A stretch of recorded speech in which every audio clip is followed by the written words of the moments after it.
मैत्रिणींनो, टार्गेट स्पर्धा परीक्षा यूट्यूब चॅनलवर आपले सर्वांचे स्वागत आहे। आज आपण चालू घडामोडी या सदरामध्ये फेब्रुवारी महिन्याच्या संपूर्ण चालू घडामोडीचा आढावा आपण घेणार आहोत। तर फेब्रुवारी महिन्यात ज्या काही महत्त्वाच्या चालू घडामोडी घडल्या होत्या त्याच्याबद्दल आपण आज चर्चा करणार आहोत।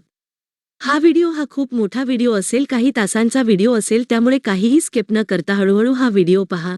तुम्ही याच्यातून जास्तीत जास्त उपयोग करून देऊ शकता, कारण या सगळ्या चालू घडामोडी प्रश्न असतात, त्यामुळे कोणती फॅक्ट आपल्याला तर माहित नसेल तर त्याचे उत्तर आपल्याला अटेम्प्ट नाही करता येत।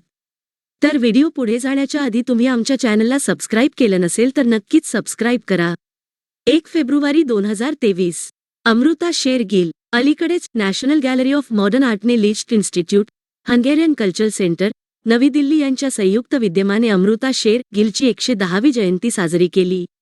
अमृता शेर गिलबद्दल। अमृता एक भारतीय हंगेरियन चित्रकार आणि अवंत गार्डे महिला कलाकारांपैकी एक होती। तिचे कलेचे शिक्षण पॅरिसमधून झाले असले तरी तिने भारतातील कलात्मक परंपरा शोधून काढल्या आहेत। 1939 मध्ये तिने भारतात मोठ्या प्रमाणावर प्रवास केला, ज्याने तिच्या कलाकृतीतील अभिव्यक्ती, आकृती आणि रचना यांच्या शैलीवर जोरदार प्रभाव पाडला। तिची प्रसिद्ध कामे आहेत 3 मुलींचा गट, ब्रह्मचारी, वधूचे शौचालय, कपूरथला येथील लेडी दलजीत सिंग, संगीतकार, चारपोयवरील महिला, उंट आणि गावातील मुली। हेमांग। अलीकडील अभ्यासांनी हेमांगच्या उल्लेखनीय अनुकूलतेवर प्रकाश टाकला असूनही अद्याप वाणिज्यमध्ये त्याचा फारसा वापर झालेला नाही। हायमेंगबद्दल मुख्य तथ्ये। हेमांग वृक्ष मणिपूर आणि इतर ईशान्येकडील प्रदेशांमध्ये मोठ्या प्रमाणावर वाढते। याच्या फळात लिंबूवर्गीय टर्टनेस असते आणि ते पॉलिफेनॉल, फ्लेवोनॉइड्स आणि अँटीऑक्सिडंट्स सारख्या पोषक तत्वांनी भरलेले असते। मणिपूरचे पारंपरिक उपचार करणारे माईबास किंवा मायबीस, अतिसार आणि आमांश यांसारख्या सामान्य जठररोगविषयक समस्यांसाठी हेमांग लिहून देतात। अपचन आणि पोटात अल्सरसाठी पाण्यात भिजवलेले फळ खाण्याची देखील शिफारस केली जाते। संशोधनात असे आढळून आले की हेमांग झाडाच्या देठापासून वेगळे केलेले संयुगे विट्रोमध्ये HIV एक क्रियाकलाप लक्षणीयरित्या दाबू शकतात। राज्यातील स्थानिक समुदाय हेमांगच्या पानांचा वापर तांदळाच्या पाण्यात उकळून चिंगी नावाचा हर्बल शैम्पू तयार करण्यासाठी करतात।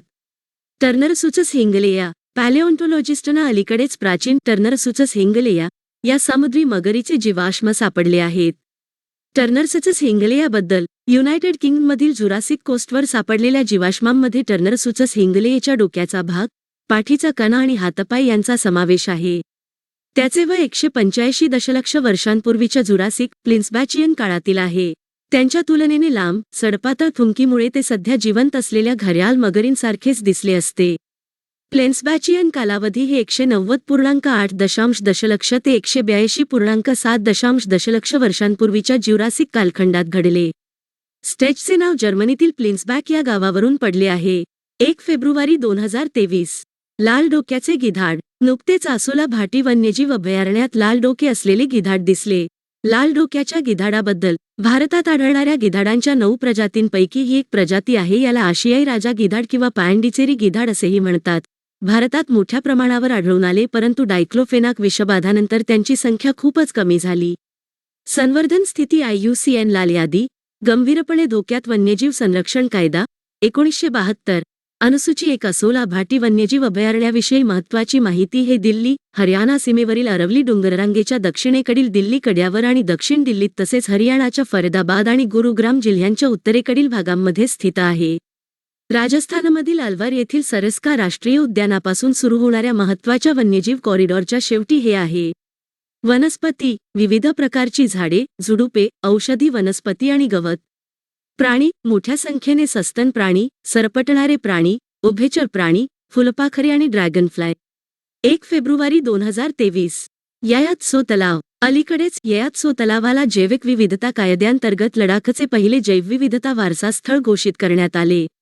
बातमीत का? जैवविविधता व्यवस्थापन समिती, चुमाथांग गावाची पंचायत, सुरक्षित हिमालय प्रकल्पासह अलीकडेच या समस्येचे निराकरण केले आणि यायात्सो तलावाला जैवविविधता वारसा स्थळ घोषित केले। यायात्सो सरोवराविषयी मुख्य तथ्ये। यायात्सो सरोवर हे लडाखमधील 4820 मीटर उंचीवर असलेल्या सुंदर तलावामुळे पक्ष्यांचे नंदनवन म्हणून ओळखले जाते। हे बार हेडेड हम्स, काळ्या मानेचे क्रेन आणि ब्राह्मणी बदक यांसारख्या मोठ्या संख्येने पक्षी आणि प्राण्यांसाठी घरटे बनवण्याचे ठिकाण आहे। हे भारतातील काळ्या मानेच्या क्रेनच्या सर्वाधिक प्रजनन स्थळांपैकी एक आहे। सुरक्षित हिमालय प्रकल्प काय आहे? हे जागतिक पर्यावरण सुविधेद्वारे अर्थसहाय्यित आहे। हिमालयन परिसंस्थेसाठी लँडस्केप आधारित दृष्टिकोन विकसित आणि अंमलात आणून हेम बिबटे आणि त्याच्या अधिवासाच्या संवर्धनासाठी सरकारच्या प्रयत्नांना ते समर्थन देते आणि अधिवासाचा ऱ्हास, धोक्यात आलेली उपजीविका आणि वन्यजीवांमधील अवैध व्यापार या प्रमुख समस्यांचे निराकरण करते. हे 2017 मध्ये लाँच करण्यात आले होते. प्रकल्प लँडस्केप चांगथांग लडाख लँडस्केप, जम्मू आणि काश्मीर लाहौल, पांगी आणि किन्नौर लँडस्केप, गंगोत्री, गोविंद आणि दरमा ब्यान्स लँडस्केप्स, खांगसेंडझोंगा, वरची तीस्ता व्हॅली. 1 फेब्रुवारी 2023 आर्थिक सर्वेक्षण. अर्थमंत्र्यांनी नुकतेच लोकसभेत 2022 ते 23 चे आर्थिक सर्वेक्षण सादर केले. आर्थिक सर्वेक्षणाबाबत महत्त्वाची तथ्ये. हे वित्त मंत्रालयाचे प्रमुख वार्षिक दस्तऐवज आहे ज्यामध्ये देशाच्या आर्थिक विकासाचे तपशीलवार विश्लेषण आहे. हे सर्व क्षेत्रांचा तपशीलवार सांख्यिकीय डेटा देऊन गेल्या आर्थिक वर्षातील भारतातील आर्थिक विकासाचा आढावा घेते, औद्योगिक, कृषी, उत्पादन यासह इतर. हे मागील वर्षातील देशाच्या संपूर्ण अर्थशास्त्राचे विश्लेषण करते आणि पुढील आर्थिक वर्षाची रूपरेषा प्रदान करते. या सर्वेक्षणाचे 2 भाग आहेत. एक, देशासमोरील आर्थिक आव्हानांचा आणि दुसरा गेल्या वर्षाचा आढावा. भारताचे पहिले आर्थिक सर्वेक्षण कधी सादर करण्यात आले? भारतातील पहिले आर्थिक सर्वेक्षण 1950 ते 51 मध्ये सादर करण्यात आले. 1964 पर्यंत ते केंद्रीय अर्थसंकल्पासोबत सादर केले जात होते. 1964 पासून ते अर्थसंकल्पातून काढून टाकण्यात आले आहे. ते कधी आणि कोण सादर करतात? अर्थमंत्र्यांकडून संसदेत केंद्रीय अर्थसंकल्प सादर होण्याच्या 1 दिवस अगोदर हा सर्वसाधारणपणे मानला जातो. कोण तयार करतो? हे मुख्य आर्थिक सल्लागारांच्या संपूर्ण मार्गदर्शनाखाली वित्त मंत्रालयातील आर्थिक व्यवहार विभागाच्या अर्थशास्त्र विभागाद्वारे तयार केले जाते आणि अर्थमंत्र्यांनी मंजूर केल्यानंतर ते जारी केले जाते. 1 फेब्रुवारी 2023 कर उछाल आणि कर लवचिकता काय आहे? संसदेत नुकतेच सादर करण्यात आलेले आर्थिक सर्वेक्षण 2022 ते 23 असे म्हटले आहे की वस्तू आणि सेवा कर जीएसटी संकलनपूर्व जीएसटी प्रणालीच्या तुलनेत जास्त वाढ दर्शवत आहे. टॅक्स बॉयन्सी म्हणजे काय? सरकारच्या कर महसूल वाढीतील बदल आणि जीडीपी मधील बदल यांच्यातील संबंध स्पष्ट करते. हे जीडीपी मधील बदलांना कर महसूल वाढीच्या प्रतिसादाचा संदर्भ देते. जेव्हा कर उत्साही असतो तेव्हा कर दर न वाढवता त्याचा महसूल वाढतो. यावर अवलंबून आहे कर बेसचा आकार, कर प्रशासनाची मैत्री, कर दरांची तर्कशुद्धता आणि साधेपणा. कर लवचिकता म्हणजे काय? हे कर दरातील बदलांच्या प्रतिसादात कर महसुलातील बदलांचा संदर्भ देते. उदाहरणार्थ, सरकारने कॉर्पोरेट आयकर 30% 25% कमी केल्यास कर महसूल कसा बदलतो हे कर लवचिकता दर्शवते. लवचिकता उछाल. कर लवचिकता कर संरचना अपरिवर्तित असल्याच्या कारणास्तव उत्पन्नातील बदलास महसुलाच्या स्वयंचलित प्रतिसादाचा विचार करते. दुसरीकडे कर उछाल उत्पन्नाचे परिणाम आणि महसुलाच्या कमाईवर विवेकाधीन बदल दोन्ही प्रतिबिंबित करते. लॅफर वक्र म्हणजे काय? अर्थतज्ज्ञ आर्थर लॅफर यांनी मांडलेला हा एक आर्थिक सिद्धांत आहे ज्याने सुचवले आहे की एका विशिष्ट उंबरठ्यावरील कर दर कर महसूल कमी करतात कारण ते लोकांना काम न करण्यास प्रोत्साहन देतात. यामुळे हे सूचित करते की कर दरांमुळे लोकांना अधिक पैसे कमविण्यास प्रवृत्त होते, परिणामी कर महसूल अधिक होतो. 1 फेब्रुवारी 2023 नासाचे पर्सव्हिअरन्स रोवर काय आहे? नासाच्या पर्सव्हिअरन्स रोवरने अलीकडेच 10वी आणि शेवटची सॅम्पल ट्यूब टाकून पहिला, दुसऱ्या जगावर नमुना डेपो पूर्ण केला. बातम्यांमध्ये का? ही ट्यूब एका डेपोचा भाग असेल ज्याचा मंगळ नमुना परतीच्या मोहिमेचा भाग म्हणून पृथ्वीवर परत येण्यासाठी विचार केला जाईल. चिकाटी रोवर बद्दल. नासाच्या चालू असलेल्या मंगळ 2020 मोहिमेचा एक भाग म्हणून मंगळावर उतरणारा हा रोबॉटिक एक्सप्लोरर आहे. मुख्य कार्य: प्राचीन जीवनाची चिन्हे शोधा आणि पृथ्वीवर परत येण्यासाठी खडक आणि रेगोलितचे, तुटलेले खडक आणि माती, नमुने गोळा करा. रोवर खडक आणि मातीचे नमुने गोळा करेल, त्यांना ट्यूबमध्ये बंद करेल आणि भविष्यातील तारखेला पृथ्वीवर परत येण्यासाठी ग्रहाच्या पृष्ठभागावर सोडेल. लाँच हे 30 जुलै 2020 रोजी केप कॅनवेरल, फ्लोरिडा येथून लॉन्च करण्यात आले. लँडिंग 18 फेब्रुवारी 2021 रोजी मार्चच्या जेझेरो क्रेटरच्या पृष्ठभागावर यशस्वीरित्या उतरले. वैशिष्ट्ये: हे सुमारे 3 मीटर लांब, 2.7 मीटर रुंद आणि 2.2 मीटर उंच आहे. हे कारच्या आकाराचे आहे, परंतु बोर्डवरील सर्व उपकरणांसह त्याचे वजन फक्त 1025 किलोग्रॅम आहे. ऊर्जा स्रोत: multi mission radioisotope thermoelectric generator MMRTG. प्लुटोनियमच्या किरणोत्सर्गी क्षयातून उष्णतेचे विजेमध्ये रूपांतर करते. कल्पकता हेलिकॉप्टर. हे एक लहान, स्वायत्त विमान आहे. मुख्य काम मंगळावरील पहिल्या पॉवर फ्लाईटची चाचणी घेण्यासाठी तंत्रज्ञानाचे प्रात्यक्षिक. हेलिकॉप्टरने पर्सवरेन्स रोव्हरच्या पोटाला जोडून मंगळावर स्वारी केली. दुसऱ्या ग्रहावर चालणारे नियंत्रित उड्डाण करणारे हे इतिहासातील पहिले विमान ठरले. 1 फेब्रुवारी 2023. हैफा बंदर. अदानी समूहाने अलीकडेच हैफा हे धोरणात्मक इस्रायली बंदर USD 1.2 अब्जांना विकत घेतले. हैफा बंदराबद्दल. स्थान हे उत्तर इस्रायलमध्ये आहे. भूमध्य समुद्राजवळ हैफा शहराला लागून आहे. हे व्यस्त सुएझ कालव्याच्या शिपिंग मार्गावर देखील आहे. हैफा बंदर हे इस्रायलमधील 2 मोठ्या व्यावसायिक बंदरांपैकी एक आहे. हे देशातील जवळपास निम्मे कंटेनर कार्गो हाताळते आणि प्रवासी वाहतूक आणि क्रूझ जहाजांसाठी देशाचे प्रमुख बंदर देखील आहे. येथे नैसर्गिक खोल पाण्याचे बंदर आहे जे वर्षभर चालते. सुविधेमध्ये 2 कंटेनर टर्मिनल आणि 2 मल्टी कार्गो टर्मिनल आहेत.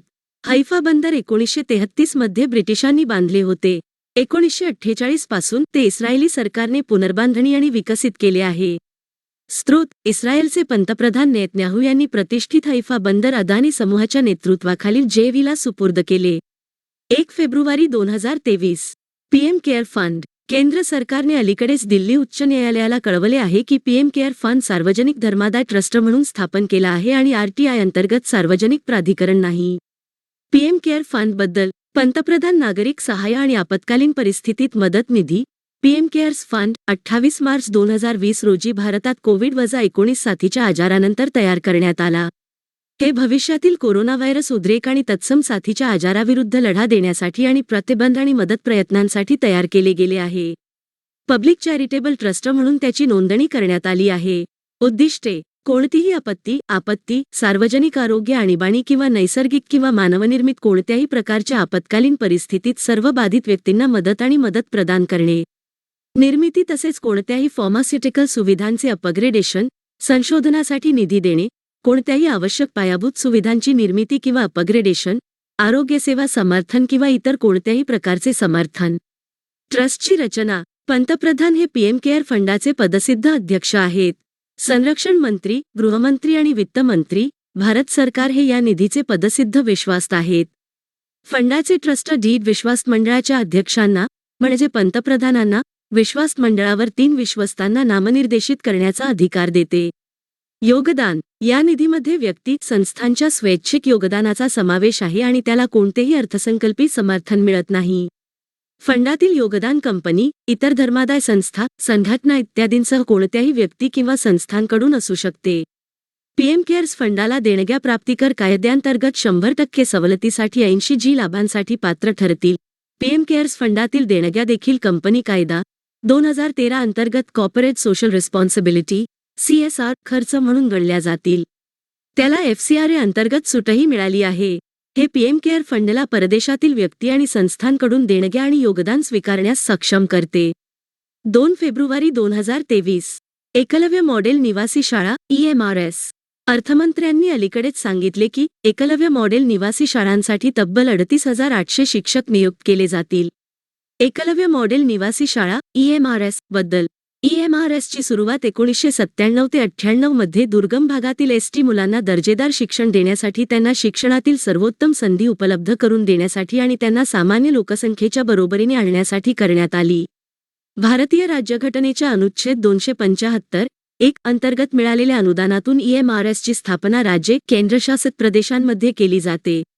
वैशिष्ट्ये. EMRS 6वी ते 12वी पर्यंतच्या सह शैक्षणिक निवासी शाळा आहेत.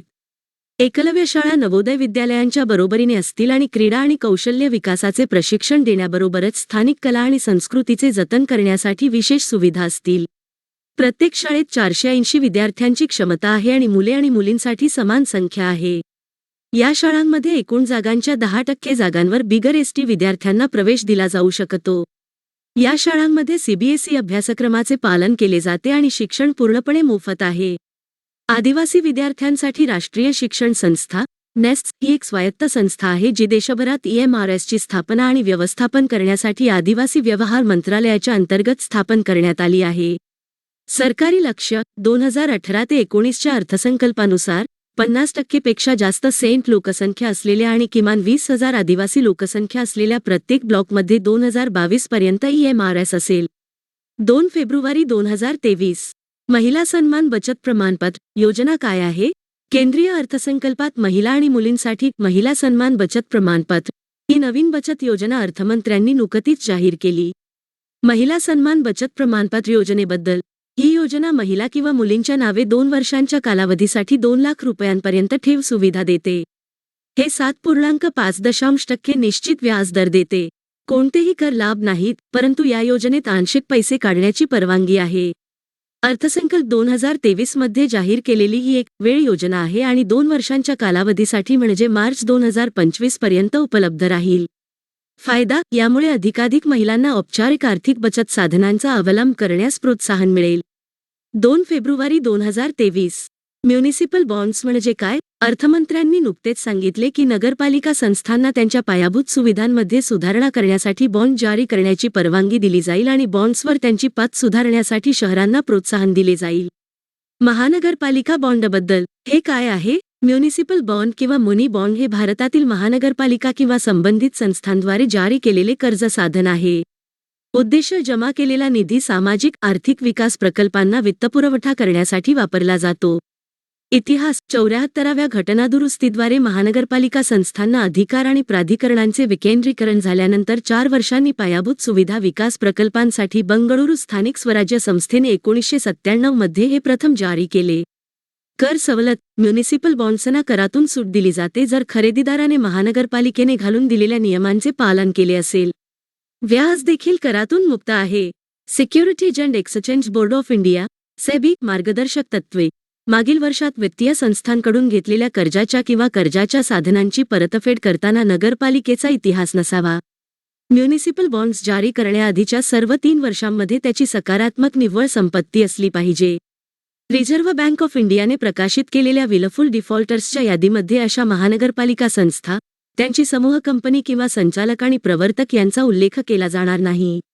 बॉन्ड म्हणजे काय? ही कर्ज सुरक्षा आहे. कर्जदार त्यांना ठराविक कालावधीसाठी पैसे देण्यास इच्छुक गुंतवणूकदारांकडून पैसे गोळा करण्यासाठी बॉन्ड जारी करतात. तुम्ही बॉन्ड खरेदी करता तेव्हा तुम्ही जारीकर्त्याला कर्ज देत आहात, जे सरकार, नगरपालिका किंवा कॉर्पोरेशन असू शकते. त्या बदल्यात जारीकर्ता तुम्हाला बॉन्डच्या जीवनादरम्यान निर्दिष्ट व्याज दर देण्याचे आणि मुद्दलाची परतफेड करण्याचे वचन देतो. 2 फेब्रुवारी 2023 आप्पा भद्रा प्रकल्प म्हणजे काय? अर्थमंत्र्यांनी अलीकडेच आप्पा भद्रा सिंचन प्रकल्पासाठी 5,300 कोटी रुपये अनुदान देण्याची घोषणा केली. आप्पा भद्रा प्रकल्पाविषयी कर्नाटक राज्याच्या मध्यवर्ती भागात ही एक प्रमुख उपसा सिंचन योजना आहे. उद्दिष्ट खरीप हंगामात शाश्वत सिंचन सुविधा उपलब्ध करून देणे, तसेच दुष्काळी तालुक्यातील 6 TMCFT पाण्याने 367 टाक्या भरून भूगर्भातील पाण्याचे तक्ते पुनर्भरण करणे आणि पिण्याचे पाणी पुरवण्याचाही प्रस्ताव आहे. योजना चिक्कमगलूर, चित्रदुर्ग, तुमकूर आणि दावणगेरे या दुष्काळी जिल्ह्यांमध्ये सूक्ष्म सिंचनाद्वारे 2,25,515 हेक्टर क्षेत्राला सिंचन करण्याचे नियोजन आहे. तुंगा नदीपासून विद्यमान भद्रा जलाशयापर्यंत पहिल्या टप्प्यात 17.40 TMC पाणी उचलण्याची आणि कृष्णा खोऱ्यातील तुंगभद्रा उपखोऱ्यातील आजमपुराजवळील बोगद्यापर्यंत दुसऱ्या टप्प्यात 29.90 TMC पाणी उचलण्याची कल्पना यात आहे. 2022 मध्ये केंद्र सरकारने आप्पा भद्रा प्रकल्प ला राष्ट्रीय प्रकल्पाचा दर्जा दिला. तुंगभद्रा नदी ही दक्षिण भारतातील एक पवित्र नदी आहे जी कर्नाटक, आंध्र प्रदेश आणि तेलंगणा राज्यांमधून वाहते. नदीचे प्राचीन नाव पंपा होते. तुंगा आणि भद्रा या 2 नद्यांच्या संगमाने ती तयार झाली आहे. उगमस्थान तुंगा आणि भद्रा या दोन्ही नद्या पश्चिम घाटाच्या पूर्वेकडील उतारावर उगम पावलेल्या आहेत. तुंगभद्रा नदी पूर्वेकडे वाहते, कृष्णा नदीला मिळते आणि नंतर बंगालच्या उपसागराला मिळते. संगमेश्वरम मंदिर तुंगभद्रा आणि कृष्णाच्या संगमावर आहे. हम्पी हे ऐतिहासिक शहर तुंगभद्रा नदीच्या काठावर वसले आहे. प्रमुख उपनद्या तुंगा, कुमुदवती, वर्धा, भद्रा, वेदवती आणि हांद्री. 2 फेब्रुवारी 2023 सिकल सेल ॲनिमिया म्हणजे काय? केंद्रीय अर्थमंत्र्यांनी नुकतीच केंद्र सरकारची 2047 पर्यंत सिकल सेल ॲनिमिया दूर करण्यासाठी मिशन सुरू करण्याच्या योजनेची घोषणा केली. सिकल सेल ॲनिमियाबद्दल हा रक्ताचा वंशपरंपरागत विकार आहे. हे हिमोग्लोबिनवर परिणाम करते. लाल रक्तपेशींमधील रेणू जो संपूर्ण शरीरातील पेशींना ऑक्सिजन पुरवतो. हा रोग असलेल्या लोकांमध्ये हिमोग्लोबिन एस नावाचे असामान्य हिमोग्लोबिन रेणू असतात, जे लाल रक्तपेशींना सिकल किंवा अर्धचंद्राच्या आकारात विकृत करू शकतात. या सिकल पेशी देखील कडक आणि चिकट बनतात, ज्यामुळे रक्तप्रवाह मंद किंवा अवरोधित होतो. ते कशामुळे होते? सिकल सेल रोगाचे कारण सदोष जनुक आहे, ज्याला सिकल सेल जनुक म्हणतात. एखादी व्यक्ती सिकल सेल आजाराने जन्माला येते तेव्हाच 2 जीन्स वारशाने मिळतात, एक आईकडून आणि एक वडिलांकडून.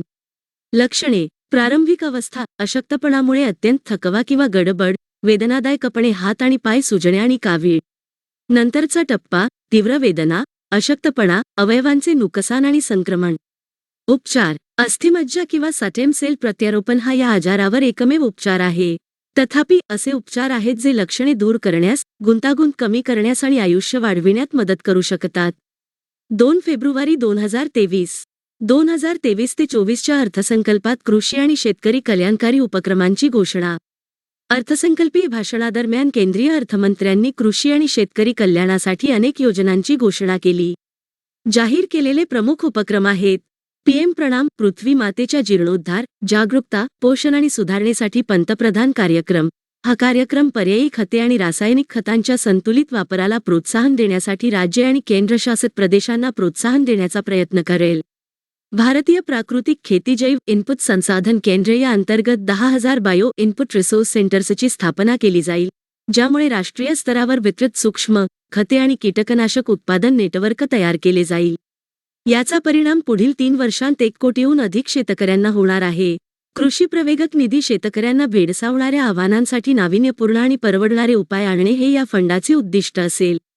हे कृषी पद्धतींमध्ये परिवर्तन करण्यासाठी आणि उत्पादकता आणि नफा वाढवण्यासाठी आधुनिक तंत्रज्ञान देखील आणेल. कापूस पिकाची उत्पादकता वाढवणे. कापूस पिकाच्या वाढीसाठी केंद्र सरकार क्लस्टर आधारित पद्धत अवलंबणार आहे. अतिरिक्त लांब मुख्य कापसाची उत्पादकता वाढविण्यासाठी सरकार सार्वजनिक खाजगी भागीदारी PPP द्वारे क्लस्टर आधारित आणि मूल्य शृंखला पद्धतीचा अवलंब करेल. बाजरीसाठी उत्कृष्टता केंद्र Indian institute of millet research, हैदराबादला उत्कृष्टतेसाठी केंद्र बनवले जाईल आणि आंतरराष्ट्रीय स्तरावर सर्वोत्तम पद्धती, संशोधन आणि तंत्रज्ञान सामायिक करण्यासाठी त्याला समर्थन दिले जाईल. कृषी कर्ज वाढवायचे. पशुसंवर्धन, दुग्धव्यवसाय आणि मत्स्य व्यवसाय यावर लक्ष केंद्रित करून कृषी कर्जाचे लक्ष्य 20 लाख कोटी रुपयांपर्यंत वाढवले जाईल. गोबरधन योजना. Gobardhan galvanising organic bio agro resources धन योजनेंतर्गत 500 नवीन वेस्ट टू वेल्थ प्लांट्स गोलाकार अर्थव्यवस्थेला चालना देण्यासाठी स्थापन करण्यात येतील. 2 फेब्रुवारी 2023. Fairy robots. टॅम्पेरे युनिव्हर्सिटीच्या संशोधकांनी अलीकडेच एक डँडेलियन सीड प्रेरित फ्लाइंग रोबोट विकसित केला आहे जो संभाव्य परागकणांची जागा घेऊ शकतो. फेरी रोबोट्सबद्दल. फेरी रोबोट, जो लाईट रिस्पॉन्सिव्ह मटेरियल असेंब्लीवर आधारित आहे, हा एक लहान हलका रोबो आहे जो वाऱ्यात तरंगतो. आश्चर्याची गोष्ट म्हणजे रोबोटला लेझर बीम किंवा LED सारख्या प्रकाश स्रोताद्वारे नियंत्रित केले जाऊ शकते. संशोधक रोबोचा आकार बदलण्यासाठी प्रकाशाचा वापर करू शकतात, ज्यामुळे तो वाऱ्याच्या दिशेशी जुळवून घेऊ शकतो. लाईट रिस्पॉन्सिव्ह लिक्विड क्रिस्टलाइन इलास्टोमरने बनवलेले मऊ ॲक्ट्युएटर डँडेलियन बियाण्यांद्वारे प्रेरित पॉलिमर असेंबली रोबोटला सामर्थ्य देते. परिणामी, संशोधक दृश्यमान प्रकाशाचा वापर करून ॲक्ट्युएटरच्या ब्रिस्टल्सला उघडण्यास किंवा बंद करण्यास उत्तेजित करण्यास सक्षम होते. 2 फेब्रुवारी 2023. सीझियम 137. अलीकडे पारगमनात हरवलेले सीझियम 137 कॅप्सूल पश्चिम ऑस्ट्रेलियामध्ये विकिरण शोधणारे विशेष शोध उपकरण वापरून शोधण्यात आले. सीझियम म्हणजे काय? सीझियम हा मऊ, लवचिक, चांदीसारखा पांढरा धातू आहे. खोलीच्या तापमानाजवळ ते द्रव बनते, परंतु स्फटिकासारखे पावडर तयार करण्यासाठी क्लोराईडसह सहजपणे बांध बनते. सीझियम 137 बद्दल मुख्य तथ्ये. हे सीझियमचे सर्वात सामान्य किरणोत्सर्गी प्रकार आहे. हे आण्विक विखंडनद्वारे तयार केले जाते जे आण्विक अणुभट्ट्या आणि अण्वस्त्र चाचणीमध्ये आण्विक विखंडन प्रक्रियेच्या उपउत्पादनांपैकी एक आहे. या किरणोत्सर्गी धातूचे अर्धे आयुष्य 30.5 वर्षे आहे, म्हणजे 3 दशकांत त्याची मूळ क्रिया निम्मी होईल. सीझियम 137 ला स्पर्श केल्यास गंभीर आजार होऊ शकतो, ज्यामुळे भाजणे आणि तीव्र रेडिएशन आजार होऊ शकतो. उच्च ऊर्जा बीटा गामा रेडिएशनच्या उपस्थितीमुळे बाह्य प्रदर्शनामुळे कर्करोगाचा धोका वाढू शकतो. दीर्घकाळापर्यंत प्रदर्शनामुळे मृत्यू देखील होऊ शकतो. अंतर्ग्रहण किंवा इनहेलेशनद्वारे त्याच्या अंतर्गत संपर्कामुळे किरणोत्सर्गी सामग्री मऊ ऊतकांमध्ये, विशेषतः स्नायूंच्या ऊतींमध्ये वितरित केली जाऊ शकते, ज्यामुळे कर्करोगाचा धोका वाढतो. 2 फेब्रुवारी 2023. प्रयोगशाळेत उगवलेले हिरे काय आहेत? नुकत्याच झालेल्या अर्थसंकल्पीय भाषणात केंद्रीय अर्थमंत्र्यांनी लॅब उगवलेल्या हिरे उत्पादनात वापरल्या जाणाऱ्या बियाण्यांवरील सीमाशुल्क कमी करण्याची घोषणा केली. प्रयोगशाळेत उगवलेल्या हिऱ्यांबद्दल प्रयोगशाळेत उगवलेले हिरे हे हिरे आहेत जे विशिष्ट तंत्रज्ञानाचा वापर करून तयार केले जातात, जे नैसर्गिक हिरे वाढवणाऱ्या भूवैज्ञानिक प्रक्रियेची नक्कल करतात. मॉयसॅनाइट, cubic zirconia, CZ, white sapphire, याग आणि इतर सारख्या डायमंड सिम्युलेंट्सचा वापर नैसर्गिक हिऱ्यांसारखा दिसण्यासाठी केला जातो. LGDS कसे तयार केले जातात? LGDS तयार करण्याचे अनेक मार्ग आहेत. उच्च दाब, उच्च तापमान HPHT पद्धत ही सर्वात सामान्य आणि स्वस्त पद्धत आहे. या पद्धतीमध्ये किमान 1500 सेल्सिअसच्या अत्यंत उच्च तापमानात 7,30,000 साय पर्यंत दाब निर्माण करू शकणारे अत्यंत जड दाब लागू केले जातात. सामान्यतः ग्रेफाइटचा वापर हिराच्या बिया म्हणून केला जातो आणि जेव्हा या अत्यंत परिस्थितींचा सामना केला जातो, तेव्हा तुलनेने स्वस्त कार्बनचे स्वरूप सर्वात महाग कार्बन प्रकारांपैकी एक बनते. रासायनिक वाष्प निक्षेप CVD आणि स्फोटक निर्मितीमुळे ज्याला डिटोनेशन नॅनोडायमंड म्हणतात. प्रयोगशाळेत उगवलेल्या हिऱ्यांचा वापर औद्योगिक उद्देशांसाठी मशीन्स आणि टूल्समध्ये वापरले जाते आणि त्यांची कडकपणा आणि अतिरिक्त ताकद त्यांना कट म्हणून वापरण्यासाठी आदर्श बनवते. शुद्ध सिंथेटिक हिरे इलेक्ट्रॉनिक्समध्ये high power laser diode, laser array आणि हाय पॉवर ट्रान्झिस्टरसाठी हीट स्प्रेडर म्हणून वापरले जातात. 2 फेब्रुवारी 2023 अर्थसंकल्पात संवर्धन उपक्रम. अर्थसंकल्पीय भाषणादरम्यान केंद्रीय अर्थमंत्र्यांनी खारफुटी आणि पाणथळ प्रदेशांसह भारताच्या नैसर्गिक वारशाच्या संरक्षण आणि संवर्धनासाठी अनेक योजनांची घोषणा केली. अर्थसंकल्पात जाहीर केलेल्या प्रमुख योजना पुढीलप्रमाणे आहेत. मिष्टी, किनाऱ्यावरील निवासस्थान आणि मूर्त उत्पन्नासाठी खारफुटीचा उपक्रम हा एक नवीन कार्यक्रम आहे जो भारताच्या किनारपट्टीवर आणि खारफुटीच्या जमिनीवर खारफुटीच्या लागवडीस सुलभ करेल. हा कार्यक्रम मनरेगा, कॅम्पा फंड आणि इतर स्रोतांमधील अभिसरण द्वारे कार्य करेल. या नवीन कार्यक्रमाचा उद्देश किनारी खारफुटीच्या जंगलांचे सघन वनीकरण करणे हा असेल. अमृत धरोहर ही एक योजना आहे जी पुढील 3 वर्षांमध्ये पाणथळ जमिनीच्या इष्टतम वापरास प्रोत्साहन देण्यासाठी आणि जैव विविधता, कार्बन स्टॉक, पर्यावरण, पर्यटन संधी आणि स्थानिक समुदायांसाठी उत्पन्न वाढवण्यासाठी लागू केली जाईल. अमृत धरोहर हे परिसंस्थेचे काळजीवाहक म्हणून स्थानिक समुदायांचा समावेश असलेल्या दृष्टिकोनासह पाणथळ प्रदेशांचे महत्त्व आणि त्यांचे संरक्षण यावर भर देतील. 3 फेब्रुवारी 2023 ज्येष्ठ नागरिक बचत योजना SCSS. अर्थसंकल्प 2023 मध्ये ज्येष्ठ नागरिक बचत योजनेसाठी SCSS कमाल गुंतवणूक मर्यादा 15 लाख रुपयांवरून 30 लाख रुपये करण्यात आली आहे. ज्येष्ठ नागरिक बचत योजना SCSS बद्दल. भारतातील ज्येष्ठ नागरिकांचे वय 60 वर्षे पूर्ण झाल्यानंतर त्यांना नियमित उत्पन्न मिळवून देण्याच्या मुख्य उद्देशाने SCSS सुरू करण्यात आले. कोण पात्र आहे? 60 वर्षांवरील भारतीय नागरिक, 55 ते 60 वयोगटातील सेवानिवृत्त ज्यांनी स्वैच्छिक सेवानिवृत्ती योजना VRS किंवा सेवानिवृत्तीची निवड केली आहे. 50 वर्षांपेक्षा जास्त आणि 60 वर्षांपेक्षा कमी वयाचे निवृत्त संरक्षण कर्मचारी. मॅच्युरिटी याचा मॅच्युरिटी कालावधी 5 वर्षांचा असतो, परंतु ठेवीदार एखाद्याचा मॅच्युरिटी कालावधी आणखी 3 वर्षांपर्यंत वाढवू शकतो. खात्यांची संख्या. व्यक्तींना एकापेक्षा जास्त खाती स्वतः चालवण्याची किंवा त्यांच्या जोडीदारासोबत संयुक्त खाते उघडण्याची परवानगी आहे. ठेव मर्यादा. पात्र गुंतवणूकदार एकरकमी ठेव करू शकतात. किमान ठेव रु. 1,000 आणि त्याच्या पटीत. कमाल ठेव रु.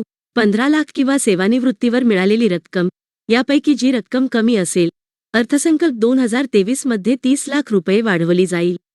व्याजाचा भरणा. SCSS अंतर्गत व्याजाची रक्कम खातेदारांना तिमाहीत दिली जाते.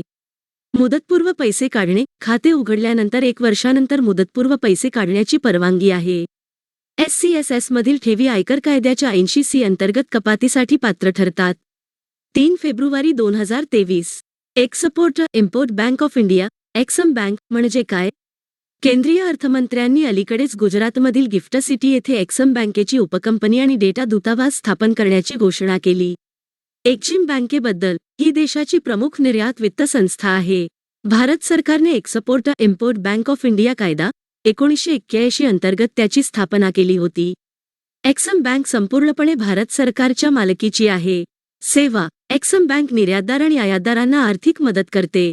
त्या देशांतील खरेदीदारांना भारतातून विकासात्मक आणि पायाभूत सुविधा प्रकल्प, उपकरणे, वस्तू आणि सेवा लांबणीवर टाकलेल्या अटींवर आयात करण्यास सक्षम करण्यासाठी ते परदेशातील वित्तीय संस्था, प्रादेशिक विकास बँका, सार्वभौम सरकार आणि परदेशातील इतर संस्थांना क्रेडिट लाईन्स लॉक्स विस्तारित करते. देशाच्या आंतरराष्ट्रीय व्यापाराला चालना देण्याच्या उद्देशाने वस्तू आणि सेवांच्या निर्यात आणि आयातीला वित्तपुरवठा करणाऱ्या संस्थांच्या कामात समन्वय साधण्यासाठी ही प्रमुख वित्तीय संस्था म्हणून कार्य करते. रचना: बँकेचे कामकाज संचालक मंडळाद्वारे नियंत्रित केले जाते. संचालक मंडळामध्ये एक अध्यक्ष, एक व्यवस्थापकीय संचालक, 2 उपव्यवस्थापकीय संचालक असतात. भारतीय रिझर्व्ह बँकेने नामनिर्देशित प्रत्येकी एक संचालक, IDBI बँक ली आणि ECGC ली आणि केंद्र सरकारने नामनिर्देशित केलेल्या 12 पेक्षा जास्त संचालक नाहीत. Gujarat international finance tech city, gift city. स्थान: हे गुजरात राज्यात अहमदाबाद आणि गांधीनगर दरम्यान साबरमती नदीच्या काठावर आहे. गिफ्ट शहर 886 एकरवर बांधले गेले आहे आणि त्यात बहुत सेवा विशेष आर्थिक क्षेत्र सेस आहे. हे भारतातील पहिले आंतरराष्ट्रीय वित्तीय सेवा केंद्र IFSC चे घर आहे आणि त्यात डोमेस्टिक टॅरिफ एरिया DTA देखील आहे. भारताच्या वाढत्या वित्त आणि तंत्रज्ञान क्षेत्रांसाठी स्मार्ट सिटी बनण्याचे हे उद्दिष्ट आहे. हे एक सुनियोजित आणि तंत्रज्ञान सक्षम स्मार्ट सिटी म्हणून विकसित केले जात आहे, ज्यामध्ये जागतिक दर्जाच्या व्यावसायिक, निवासी आणि सामाजिक सुविधा आहेत. 3 फेब्रुवारी 2023. जुलै 2014 मध्ये मंगोलियामध्ये टॅग केलेला बार हेडेड हम्स तामिळनाडूच्या तिरुनेलवेली जिल्ह्यातील कुंथनकुलम कडनकुलम पक्षी अभयारण्य येथे अलीकडेच दिसला आहे. बार हेडेड हम्सबद्दल: ते मोठे फिकट राखाडी पक्षी आहेत जे जगातील सर्वात उंच उडणारे पक्षी मानले जातात. ते एका दिवसात 1600 किलोमीटरपेक्षा जास्त अंतर पसरवणाऱ्या त्यांच्या स्थलांतरासाठी ओळखले जातात.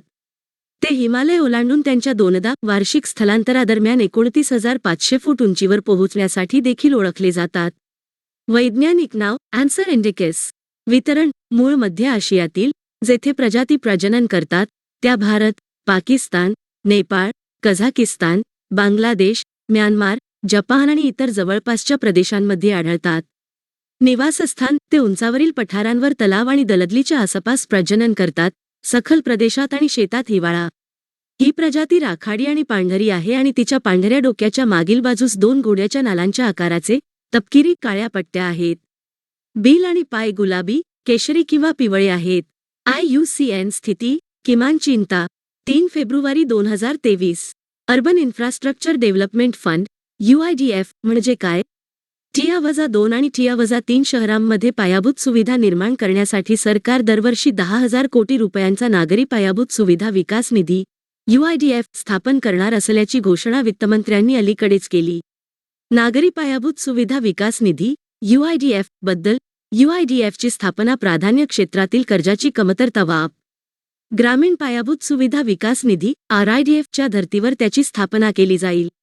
UIDFमध्ये प्रवेश करताना योग्य वापरकर्ता शुल्क स्वीकारण्यासाठी 15व्या वित्त आयोगाच्या अनुदानातून तसेच विद्यमान योजनांमधून संसाधनांचा लाभ घेण्यासाठी राज्यांना प्रोत्साहित केले जाईल. TIA-2 आणि TIA-3 शहरे काय आहेत? 50,000 ते 1,00,000च्या श्रेणीतील लोकसंख्या असलेली शहरे TIA-2 शहरे म्हणून वर्गीकृत केली जातात, तर 20,000 ते 50,000 लोकसंख्या असलेली शहरे TIA-3 शहरे म्हणून वर्गीकृत केली जातात.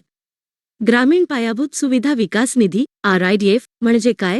चालू असलेल्या ग्रामीण पायाभूत सुविधा प्रकल्पांना वित्तपुरवठा करण्यासाठी सरकारने 1995 ते 96 मध्ये RIDFची स्थापना केली होती.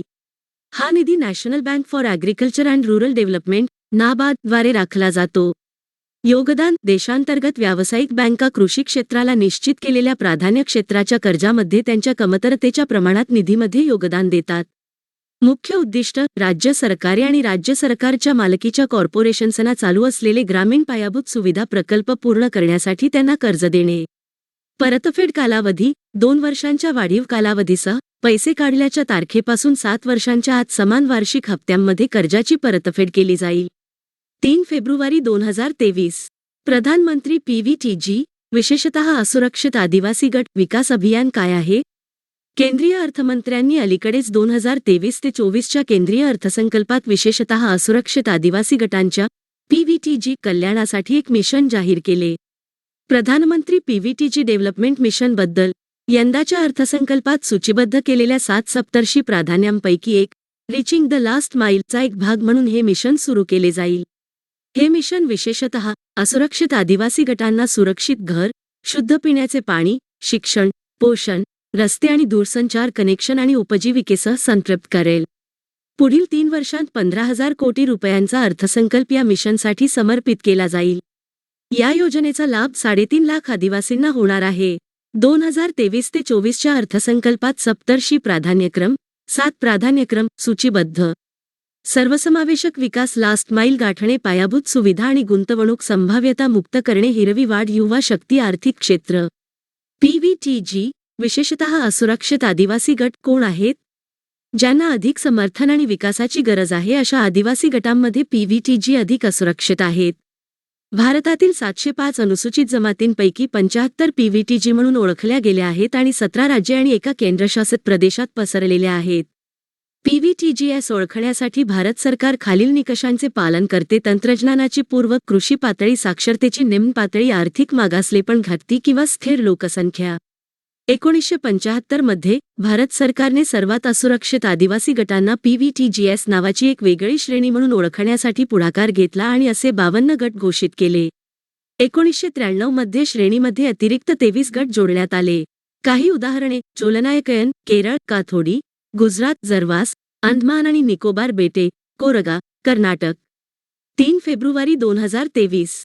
ट्रेडिंगमध्ये सर्किट ब्रेकर म्हणजे काय? अलीकडे हिंडेनबर्गच्या खुलाशानंतर त्यानंतरच्या ट्रेडिंग सत्रांमध्ये अदानी समूहाच्या अनेक कंपन्यांचे समभाग लोअर सर्किट्सवर आले आहेत. सर्किट ब्रेकरबद्दल securities and exchange board of India SEBI ने जून 2001 मध्ये इंडेक्स आधारित मार्केट व्यापी सर्किट ब्रेकर्स लागू केले. स्टॉकच्या पॅनिक प्रेरित विक्रीमुळे मार्केट क्रॅश होण्यापासून रोखण्यासाठी सर्किट ब्रेकर सुरू केले जातात. हे विविध कारणांमुळे होऊ शकते, ज्यामुळे बाजारातील स्टॉकहोल्डर्स त्यांच्या स्टॉकचे जास्त मूल्यवान आहेत असा विश्वास ठेवतात. परिणामी ते विक्रीमध्ये गुंतले आहेत. सर्किट ब्रेकर्स तात्पुरते व्यापार थांबवतात, त्यामुळे विक्री थांबते. सर्किट ब्रेकर्स एका दिवसात व्यापार सत्रात स्टॉकचे मूल्य किती कमी होऊ शकते हे प्रभावीपणे मर्यादित करतात, परिणामी बाजार अधिक स्थिर होतो. हे कसे काम करतात? ही इंडेक्स आधारित market ward circuit breaker system निर्देशांक हालचालीच्या 3 टप्प्यांवर 10, 15 आणि 20% लागू होते. ट्रिगर झाल्यावर हे सर्किट ब्रेकर्स देशव्यापी सर्व इक्विटी आणि इक्विटी डेरिव्हेटिव्ह मार्केट्समध्ये समन्वित व्यापार थांबवतात. 3 फेब्रुवारी 2023.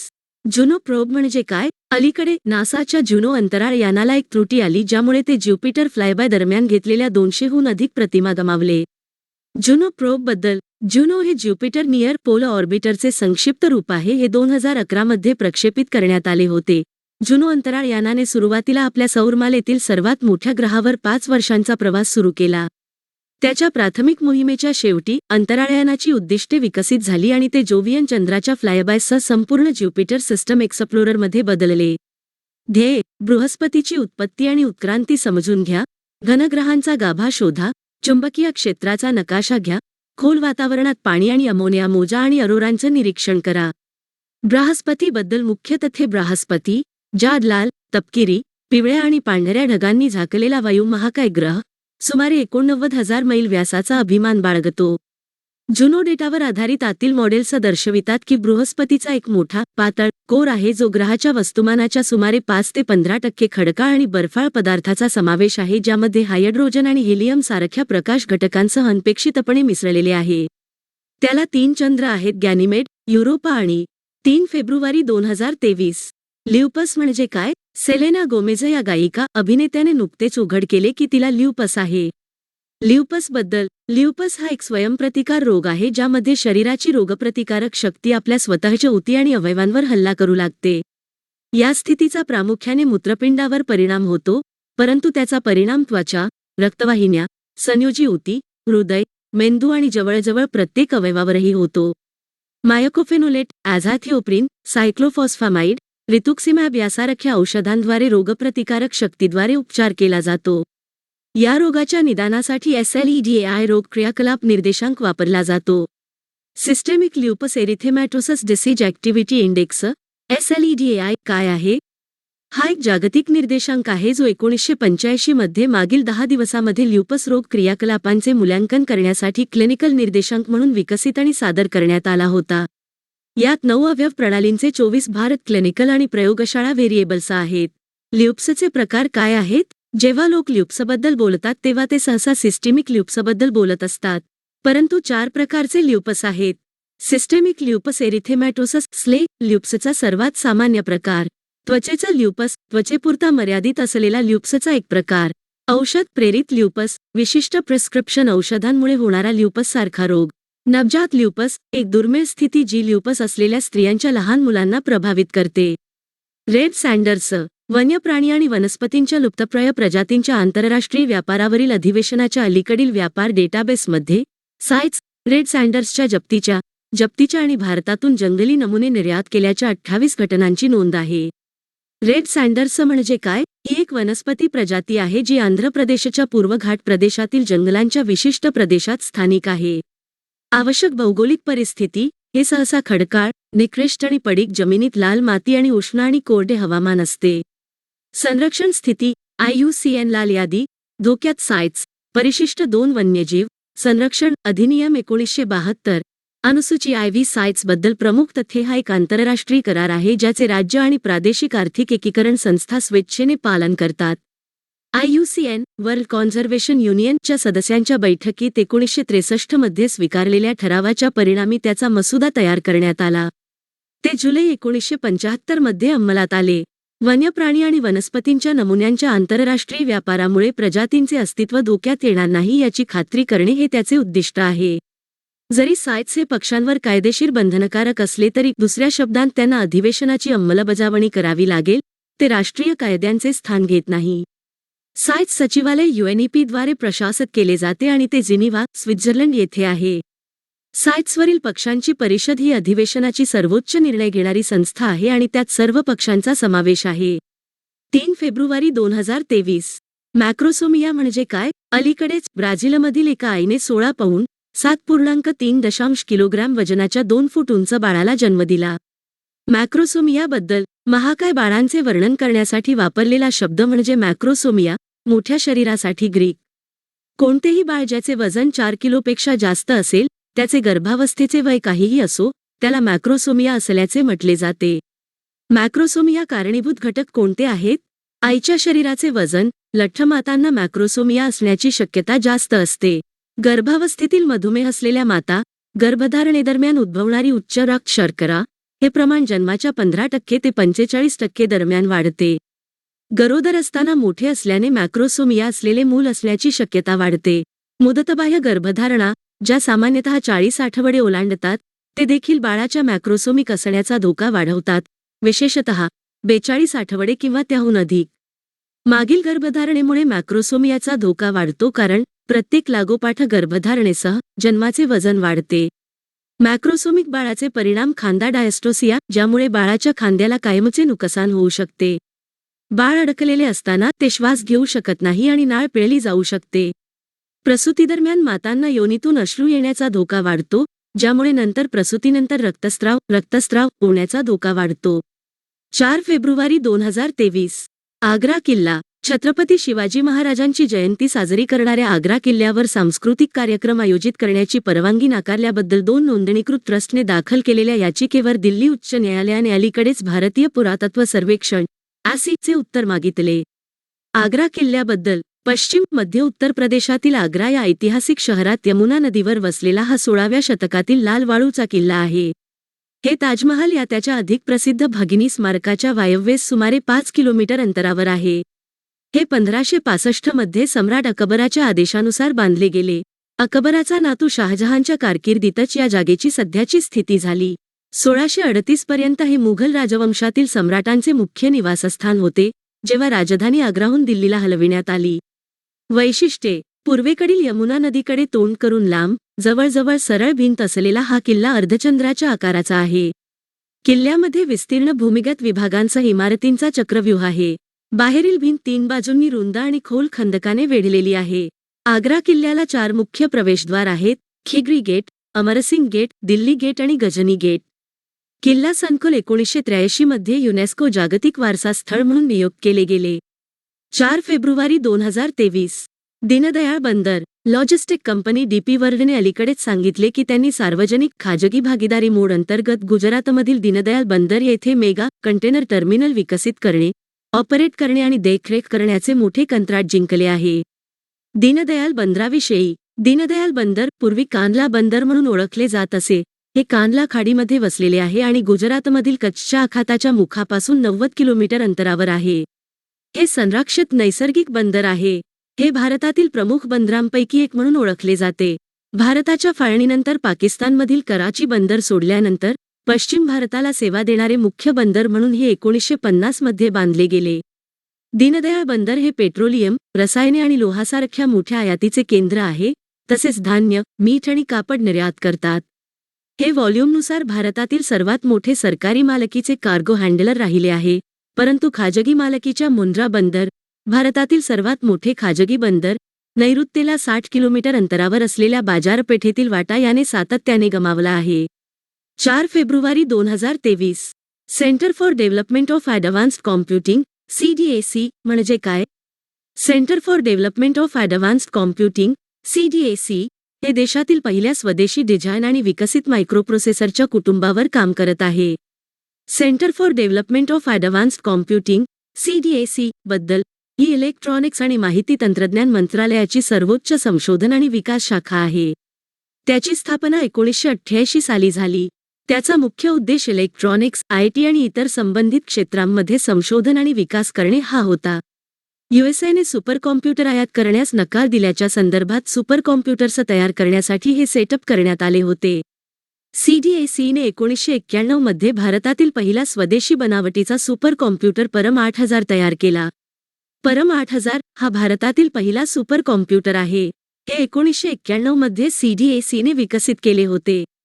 पॅरम 8000 हे पॅरम सुपरकॉम्प्युटर मालिकेतील पहिले मशीन आहे जे 1991 मध्ये सुरुवातीपासून तयार केले गेले. सर्व चिप्स आणि इतर घटक जे पॅरम बनवण्यासाठी वापरले गेले होते ते खुल्या देशांतर्गत बाजारातून विकत घेतले होते. ॲप्लिकेशन्स: लांब पल्ल्याच्या हवामानाचा अंदाज, रिमोट सेन्सिंग, ड्रग डिझाईन आणि आण्विक मॉडेलिंग. 4 फेब्रुवारी 2023. पोस्ट ऑफिस मासिक उत्पन्न योजना POMIS म्हणजे काय? पोस्ट ऑफिस मासिक उत्पन्न योजनेसाठी POMIS ठेव मर्यादा वाढवण्याची घोषणा केंद्रीय अर्थमंत्र्यांनी अलीकडेच केली. बातम्यांमध्ये का? पोस्ट ऑफिस मासिक योजनेसाठी POMIS ठेव मर्यादा एका खात्यासाठी ₹4.5 लाख ते रु. इतकी सुधारित करण्यात आली आहे. 9 लाख आणि 15 लाख पासून रु. संयुक्त खातेदारांसाठी 9 लाख. पोस्ट ऑफिस मासिक उत्पन्न योजनेबद्दल POMIS ही भारत सरकार समर्थित लहान बचत योजना आहे जी गुंतवणूकदाराला दरमहा विशिष्ट रक्कम गुंतवण्याची परवानगी देते. पात्रता: भारतातील रहिवासी, अनिवासी भारतीय या योजनेत गुंतवणूक करण्यास पात्र नाहीत. 10 वर्षांपेक्षा जास्त वयाची व्यक्ती. धारकांची संख्या: किमान 1 आणि जास्तीत जास्त 3 व्यक्ती पोस्ट ऑफिस MIS धारण करू शकतात. परिपक्वता कालावधी: 5 वर्षे. कमाल मर्यादा: तुम्ही स्वतंत्रपणे MIS योजना उघडल्यास तुम्ही जास्तीत जास्त 4.5 लाख गुंतवणूक करू शकता. अर्थसंकल्प 2023 ते 24 मध्ये रु. 9 लाखांपर्यंत वाढले. जर खाते संयुक्तपणे उघडले असेल तर गुंतवणुकीची मर्यादा 9 लाख असेल. अर्थसंकल्प 2023 ते 24 मध्ये रु. 15 लाखांपर्यंत वाढले. लॉक इन कालावधी: पोस्ट ऑफिस मासिक उत्पन्न योजना उघडल्यावर 5 वर्षांचा लॉक इन कालावधी असेल ज्या दरम्यान तुम्ही कोणतेही पैसे काढू शकत नाही. हस्तांतरणी: POMIS खाते एका पोस्ट ऑफिसमधून दुसऱ्या पोस्ट ऑफिसमध्ये हस्तांतरित करण्यायोग्य आहे.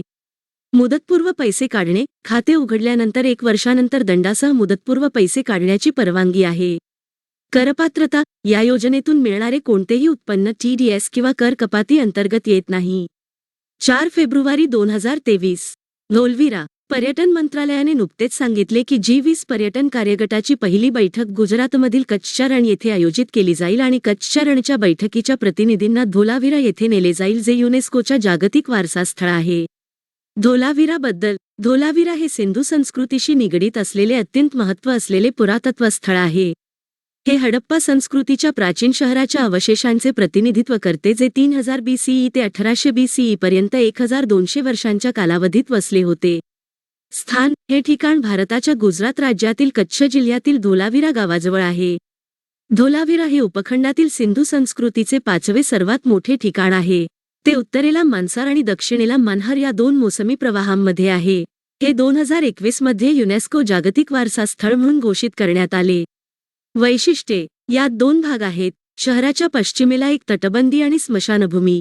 तटबंदीच्या शहरात एक तटबंदी असलेला किल्ला आहे, ज्यात संलग्न तटबंदी बेली आणि सेरेमोनियल ग्राउंड आहे आणि एक तटबंदी असलेले मध्य शहर आणि लोअर टाउन आहे. धोलावीरा शहराच्या पुरातत्व अवशेषांमध्ये तटबंदी, प्रवेशद्वार, जलसाठे, औपचारिक मैदान, निवासी एकके, कार्यशाळा क्षेत्रे आणि स्मशानभूमी संकुल यांचा समावेश आहे. हे सर्व स्पष्टपणे हडप्पा संस्कृती आणि तिच्या विविध अभिव्यक्तींचे प्रतिनिधित्व करतात. गडाच्या पूर्वेला आणि दक्षिणेला जलाशयांची मालिका आढळते. धोलावीराची जलव्यवस्था 16 जलाशय आणि जलवाहिन्यांसह अतिशय सुनियोजित होती, जे पाणी साठवून ठेवतात किंवा जवळच्या नाल्यांमधील पाणी वळवतात. मोठ्या सार्वजनिक अंघोळीकडे नेणाऱ्या पायऱ्यांच्या विहिरीही येथे सापडल्या आहेत. कच्छचे रण कोठे आहे? पश्चिम गुजरातमधील कच्छ जिल्ह्यातील थारच्या वाळवंटात ही खारट पाणथळ जमीन आहे.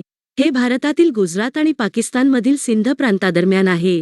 कच्छचे रण हे पांढऱ्या खारट वाळवंटातील वाळूसाठी प्रसिद्ध आहे आणि जगातील सर्वात मोठे मिठाचे वाळवंट म्हणून ओळखले जाते. 4 फेब्रुवारी 2023. इरुला जमात.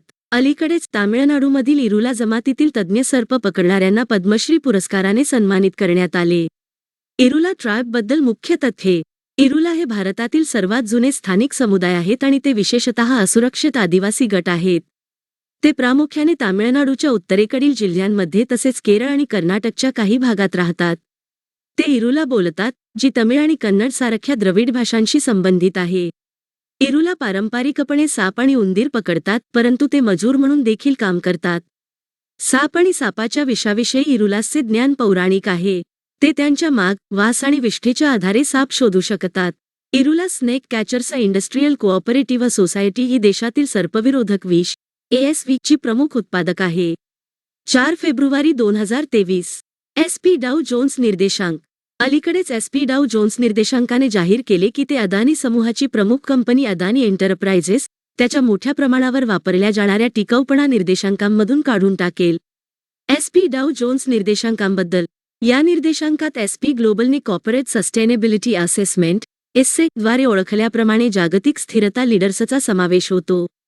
दीर्घकालीन आर्थिक, पर्यावरणीय आणि सामाजिक निकषांवर आधारित SP global broad market index BMI मधील सर्वात मोठ्या 2500 कंपन्यांपैकी हे शीर्ष 10% प्रतिनिधित्व करते.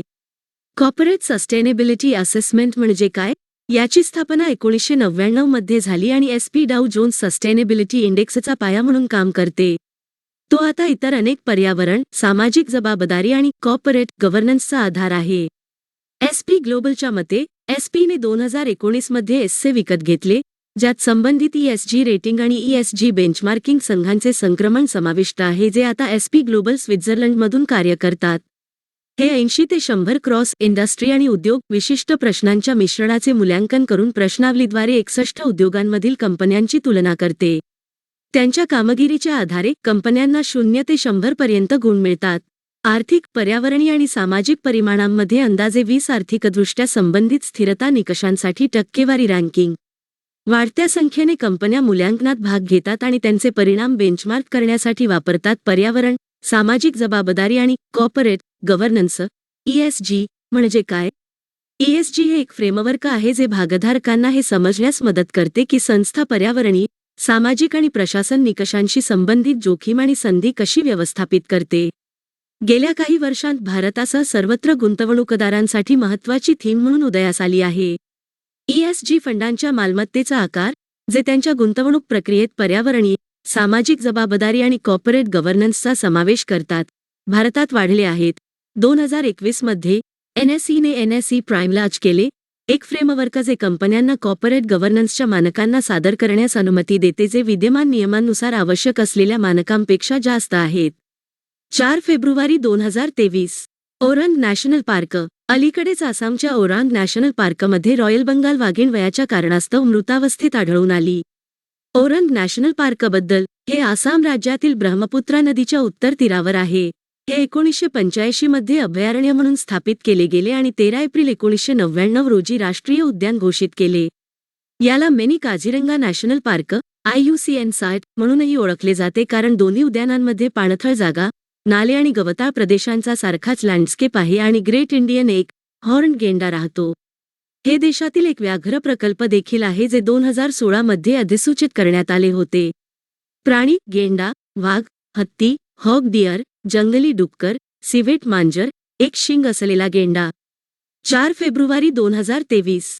लस, व्युत्पन्न पोलिओ. अलीकडेच जागतिक आरोग्य संघटनेच्या समितीला असे आढळून आले आहे की लस व्युत्पन्न पोलिओ व्हायरस प्रसारित होण्याचा धोका जगात जास्त आहे. लस व्युत्पन्न पोलिओबद्दल. लस व्युत्पन्न पोलिओ व्हायरस हा पोलिओ व्हायरसचा एक चांगला दस्तऐवजीकरण केलेला ताण आहे जो मुळात तोंडी पोलिओ लस OPV मध्ये समाविष्ट असलेल्या ताणातून उत्परिवर्तित होतो. OPV मध्ये पोलिओ व्हायरसचे जिवंत, कमकुवत स्वरूप असते जे मर्यादित कालावधीसाठी आतड्यात प्रतिकृती बनवते, ज्यामुळे प्रतिपिंड तयार करून प्रतिकारशक्ती विकसित होते. पोलिओबद्दल मुख्य तथ्ये. पोलिओ हा एक अपांग आणि संभाव्य घातक विषाणूजन्य संसर्गजन्य रोग आहे जो मज्जासंस्थेवर परिणाम करतो.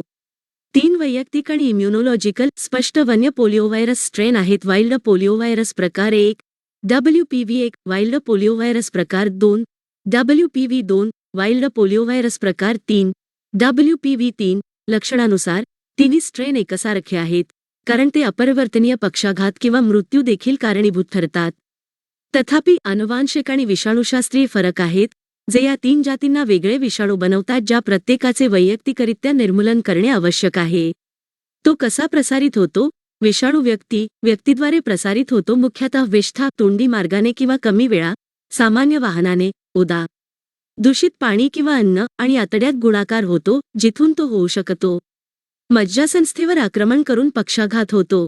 5 वर्षांपेक्षा कमी वयाच्या मुलांना याचा मोठ्या प्रमाणात परिणाम होतो. लस काय उपलब्ध आहेत? ओरल पोलिओ लस OPV. ती संस्थात्मक प्रसूतीसाठी जन्म डोस म्हणून तोंडी दिली जाते. नंतर प्राथमिक 3 डोस 6, 10 आणि 14 आठवडे आणि एक बूस्टर डोस 16 ते 24 महिन्यांच्या वयात दिला जातो. इंजेक्टेबल पोलिओ लस IPV. Universal immunisation programme UIP अंतर्गत DPT, डिफ्थिरिया, पेर्ट्युसिस आणि टिटॅनस च्या 3रा डोससह अतिरिक्त डोस म्हणून सादर केली जाते. 4 फेब्रुवारी 2023.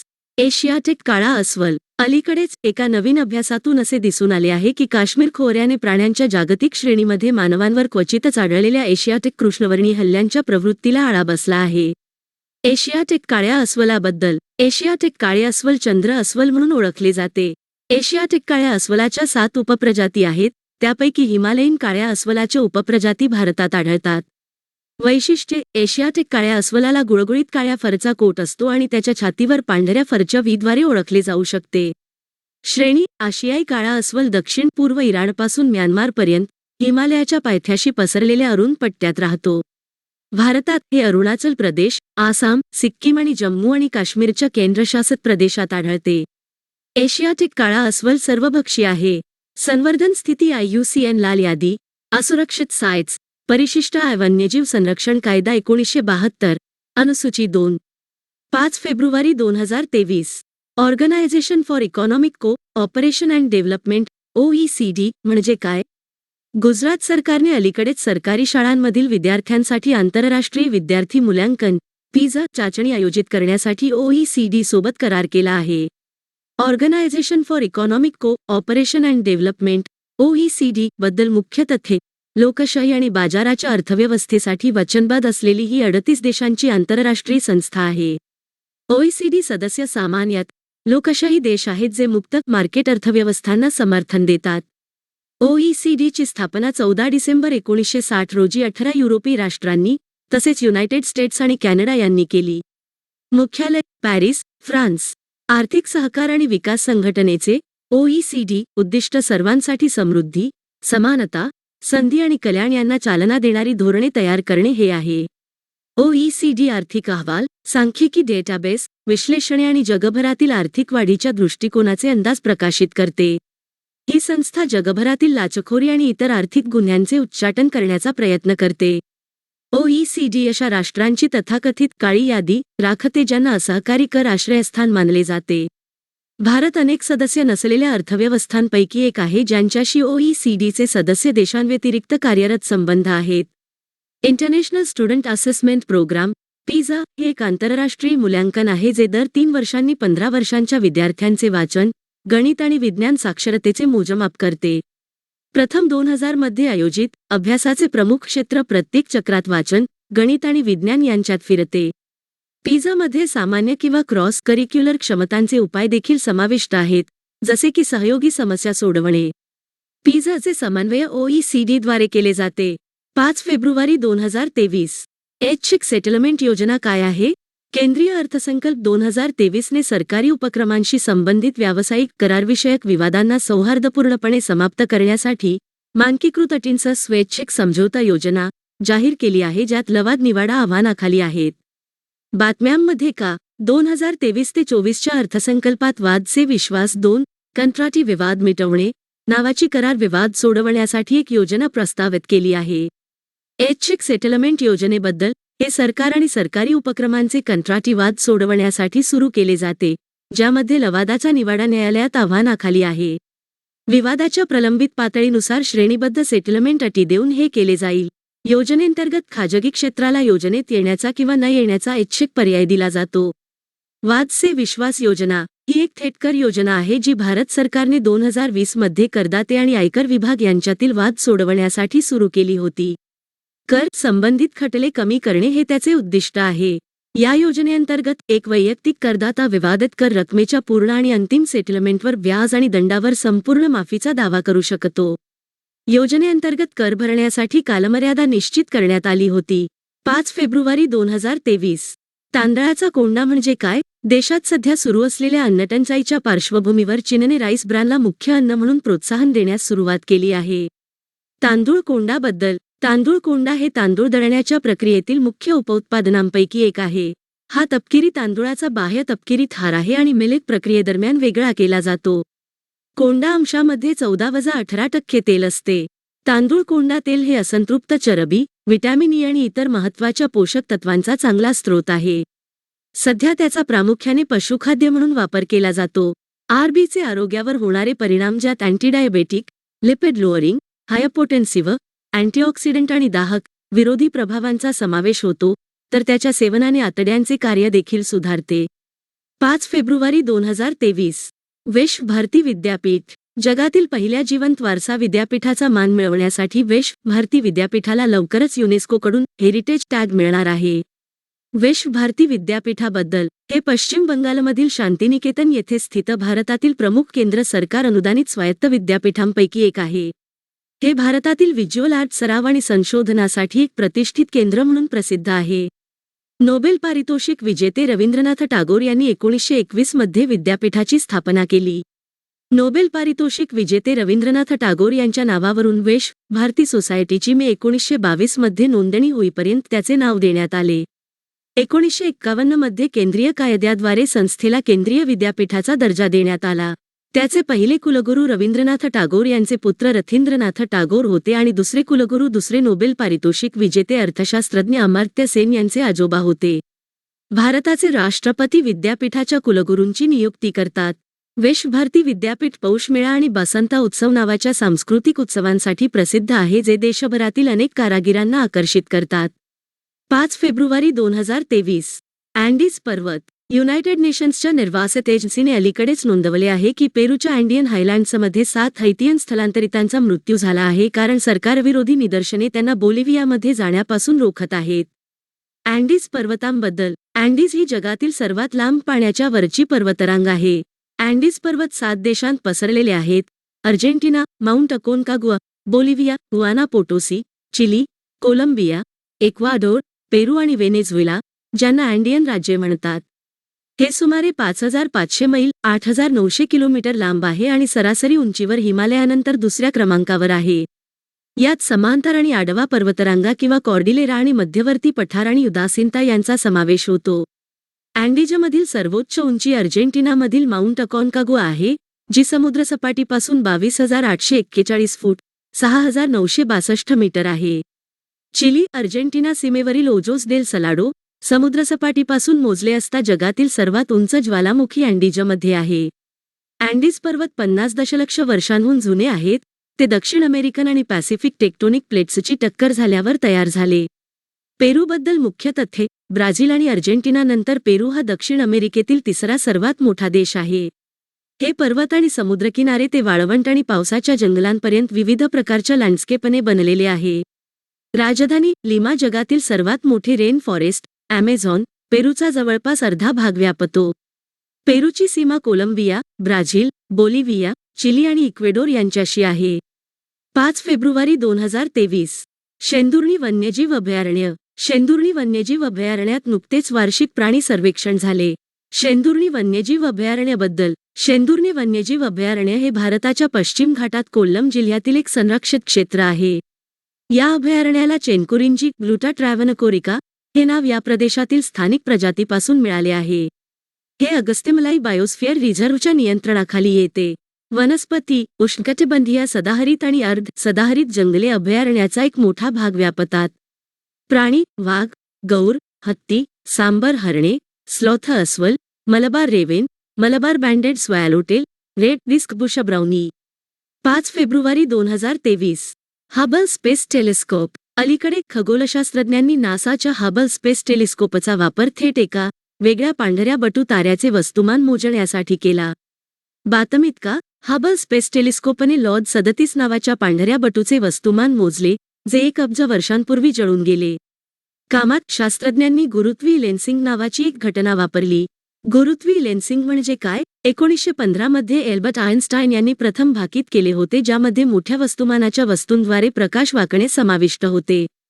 गुरुत्वाकर्षण लेन्स उद्भवू शकते जेव्हा मोठ्या प्रमाणातील पदार्थ आकाशगंगांच्या समूहाप्रमाणे एक गुरुत्वीय क्षेत्र तयार करते, जे त्याच्या मागे असलेल्या परंतु त्याच दृष्टीच्या रेषेत असलेल्या दूरच्या आकाशगंगांमधून प्रकाश विकृत आणि मोठे करते. या प्रभावामुळे संशोधकांना सुरुवातीच्या आकाशगंगांच्या तपशिलांचा खूप दूरवर अभ्यास करता येतो, अन्यथा अगदी सर्वात शक्तिशाली अंतराळ दुर्बिणीसह देखील. हबल दुर्बिणीबद्दल मुख्य तथ्ये. ट्रेलब्लाझिंग खगोलशास्त्रज्ञ एडविन हबल यांच्या सन्मानार्थ हे नाव देण्यात आले आहे, जे लॉन्च केले गेले. ही एक मोठी अंतराळ आधारित वेधशाळा आहे, ज्याने 1990 मध्ये स्पेस शटल डिस्कव्हरीद्वारे प्रक्षेपित केल्यापासून आणि तैनात केल्यापासून खगोलशास्त्रात क्रांती घडवून आणली आहे. हबलचे डोमेन अल्ट्राव्हायोलेटपासून दृश्यमान, जे आपल्या डोळ्यांना दिसते, आणि जवळच्या इन्फ्रारेडमध्ये पसरते. हा नासाच्या महान वेधशाळा कार्यक्रमांपैकी एक आहे. कार्यक्रमातील इतर मोहिमांमध्ये दृश्यमान, light Spitzer space telescope, Compton gamma ray वेधशाळा, CGRO आणि चंद्र एक्स रे वेधशाळा CXO यांचा समावेश आहे. 5 फेब्रुवारी 2023. मध्यम घनता अनाकार बर्फ. अलीकडे शास्त्रज्ञांनी बर्फाचे पूर्वीचे अज्ञात स्वरूप तयार केले आहे, जो आपल्या सौरमालेतील बर्फाळ चंद्रांवर अस्तित्वात असू शकतो. मध्यम घनता अनाकार बर्फ बद्दल संशोधकांनी -328 अंश फॅरनहाइट -200 अंश सेल्सिअस पर्यंत थंड केलेल्या कंटेनरमध्ये स्टीलच्या गोळ्यांसह सामान्य बर्फ जोमाने हलविण्यासाठी बॉल मिलिंग नावाची प्रक्रिया वापरली. यातून त्यांना मध्यम घनता अनाकार बर्फ किंवा MDA असे म्हणतात, जे एका बारीक पांढऱ्या पावडरसारखे दिसत होते. अनाकार बर्फ म्हणजे काय? आकारहीन बर्फामध्ये पाण्याचे रेणू असतात, जे विस्कळीत अवस्थेत मांडलेले असतात. त्यांच्या अभिमुखता किंवा स्थानांवर मोठ्या प्रमाणात नियमितता नसते. या प्रकारचा बर्फ बहुतेक वेळा अवकाशात आढळतो. शास्त्रज्ञांनी स्फटिकासारखे बर्फाचे 20 वेगवेगळे प्रकार आणि अनाकार बर्फाचे 3 प्रकार ओळखले आहेत. एक कमी घनता 1930 मध्ये सापडला, एक उच्च घनता 1980 मध्ये सापडला, आणि त्यादरम्यान नवीन. 5 फेब्रुवारी 2023. मुन्स. एका नवीन अभ्यासानुसार संशोधक चीनमधील शियान या प्राचीन शहराच्या किल्ल्याच्या भिंतीचे परीक्षण करत आहेत, ज्यामध्ये म्युऑन नावाचे लहान बाह्य अंतराळ कण वापरले जातात, जे शेकडो मीटर दगडी पृष्ठभागावर प्रवेश करू शकतात. बातमीत का 14 किलोमीटर लांबीच्या तटबंदीचे विश्लेषण करण्यासाठी संशोधकांनी म्युऑन टोमोग्राफी किंवा म्युग्राफी नावाचे तंत्र तैनात केले आहे, जे अशा मोठ्या संरचनेच्या त्रिमितीय प्रतिमा तयार करण्यासाठी म्युऑन वापरते. म्युऑन्स म्हणजे काय? म्युऑन हे अवकाशातून वर्षाव होणारे उपाणू कण आहेत. Carl D. अँडरसन आणि सेथ नेडरमेयर या अमेरिकन भौतिकशास्त्रज्ञांनी 1936 मध्ये कॉस्मिक रे कण शॉवर्सचा एक घटक म्हणून म्युऑन शोधला होता. जेव्हा पृथ्वीच्या वातावरणातील कण वैश्विक किरणांशी टक्कर घेतात तेव्हा ते तयार होतात उच्च ऊर्जा कणांचे समूह, जे प्रकाशाच्या अगदी कमी वेगाने अवकाशात फिरतात. त्याचे 2 प्रकार आहेत, नकारात्मक चार्ज केलेले म्युऑन आणि त्याचे सकारात्मक चार्ज केलेले प्रतिकण. हे कण इलेक्ट्रॉन्ससारखे दिसतात, परंतु 207 पट मोठे आहेत, म्हणून त्यांना कधीकधी फॅट इलेक्ट्रॉन म्हणतात. म्युऑनचे इतके जड असतात, ते इलेक्ट्रॉन आणि न्यूट्रिनोमध्ये शोषून किंवा क्षय होण्यापूर्वी शेकडो मीटर खडक किंवा इतर पदार्थांमधून प्रवास करू शकतात. ते अत्यंत अस्थिर आहेत आणि फक्त 2.2 मायक्रोसेकंदांसाठी अस्तित्वात आहेत. म्युऑन टोमोग्राफी म्हणजे काय? जरी म्युऑन टोमोग्राफीचा वापर 1960 च्या दशकात प्रथम केला गेला असला तरी संशोधकांमध्ये, विशेषतः पुरातत्वशास्त्रात, अलीकडेच त्याचा व्यापक वापर झाला आहे. हे वैचारिकदृष्ट्या क्ष किरण सारखेच आहे, परंतु म्युएन्सच्या प्रवेश शक्तीमुळे बरेच मोठे आणि विस्तीर्ण संरचना स्कॅन करण्यास सक्षम आहे. फक्त आवडीच्या वस्तूच्या खाली, आत किंवा जवळ म्युऑन डिटेक्टर ठेवणे आवश्यक आहे. डिटेक्टरनंतर त्रिमितीय प्रतिमा तयार करण्यासाठी वेगवेगळ्या दिशांमधून ऑब्जेक्टमधून जाणाऱ्या म्युएन्सच्या संख्येचा मागोवा घेतो. त्यानंतर प्रतिमेची तुलना मुक्त आकाशच्या म्युऑन प्रतिमेशी केली जाते. हे सूचित करते की किती म्युऑन अवरोधित केले गेले आहेत. अंतिम चित्र हे कॉस्मिक म्युएन्सच्या प्रकाशात मूर्त वस्तूची सावली असते. गुरु रविदास. भारताच्या राष्ट्रपतींनी संत गुरु रविदास यांच्या जयंतीनिमित्त देशवासियांना शुभेच्छा दिल्या. गुरु रविदास बद्दल. गुरु रविदास जयंती हिंदू चंद्र दिनदर्शिकेनुसार माघ महिन्यातील पौर्णिमेच्या दिवशी माघ पौर्णिमेला साजरी केली जाते. गुरु रविदास हे 14व्या शतकातील प्रसिद्ध भक्ती चळवळीतील संत होते. त्याने सगुण गुण प्रतिमेसह परम प्राणिमात्रांच्या रूपांचा त्याग केला आणि परम प्राण्यांच्या निर्गुण, गुणविरहित, अमूर्त स्वरूपावर लक्ष केंद्रित केले. रविदास हे संत कबीरांचे शिष्य आणि रविदास या धर्माचे संस्थापक होते. शीख धर्मग्रंथ गुरु ग्रंथ साहिब मध्ये त्यांची 41 भक्तिगीते आणि कविता आहेत. प्रसिद्ध संत कवयित्री मीराबाई या गुरु रविदासांच्या शिष्या होत्या. 6 फेब्रुवारी 2023. पीएम कुसुम. अलीकडेच 2022 पर्यंत ग्रामीण भारतात 30,000 मेगावॅट सौर ऊर्जा क्षमता स्थापित करण्यासाठी PMKUSUM प्रधानमंत्री किसान ऊर्जा सुरक्षा एवं उत्तम महाभियान ची अंतिम मुदत मार्च 2026 पर्यंत ढकलण्यात आली आहे. पीएम कुसुम बद्दल. PMKUSUM योजना 2019 मध्ये सुरू करण्यात आली. या योजनेत शेतकऱ्यांसाठी त्यांच्या नापीक जमिनीतून सौरऊर्जा प्रकल्प उभारून उत्पन्न वाढवण्याची योजना आहे. उद्दिष्ट शेतकऱ्यांना सिंचनासाठी दिवसा भरवशाची सौरऊर्जा उपलब्ध करून देणे, वीज सबसिडी कमी करणे आणि शेतीचे डिकार्बोनाइज करणे. योजनेत 3 घटक असतात. अ घटक ए 10,000 मेगावॅट सौरऊर्जा क्षमता 2 मेगावॅटपर्यंत क्षमतेच्या वैयक्तिक प्लांटच्या लहान सौर ऊर्जा प्रकल्पांच्या स्थापनेद्वारे. अ घटक बी 20 लाख स्टँडलोन सौर ऊर्जेवर चालणारे कृषी पंप बसवणे. अ घटक सी 15 लाख ग्रीड कनेक्ट केलेल्या कृषी पंपांचे सौरीकरण. नोडल मंत्रालय नवीन आणि नवीकरणीय ऊर्जा मंत्रालय MNRE. 6 फेब्रुवारी 2023. सायटोटॉक्सिन CTXS. अलीकडे शास्त्रज्ञांनी कोब्रा विषाच्या विषारी कृतीची यंत्रणा शोधून काढली आहे. सायटोटॉक्सिन बद्दल. सायटोटॉक्सिन्स CTXS हे नॉन एन्झायमॅटिक 3 फिंगर टॉक्सिन कुटुंबातील एक आवश्यक वर्ग आहे आणि ते कोब्रा विषामध्ये सर्वव्यापी असतात. हे कमी आण्विक वस्तुमान विष कोब्रा विष प्रोटिओमच्या सुमारे 40 ते 60% मध्ये योगदान देतात. कोब्रा विष प्रेरित विषाच्या तीव्रतेमध्ये महत्त्वपूर्ण भूमिका बजावतात. अधिक ठळकपणे डर्मोनेक्रोसिस स्थानिक प्रभाव मध्ये. काही CTXS न्यूरॉन्स आणि हृदयाच्या स्नायूंच्या पडद्याच्या विध्रुवीकरणासाठी देखील जबाबदार असतात, ज्यामुळे कोब्राच्या विषाने बळी पडलेल्यांमध्ये वारंवार हृदयविकाराच्या विफलतेमध्ये योगदान होते.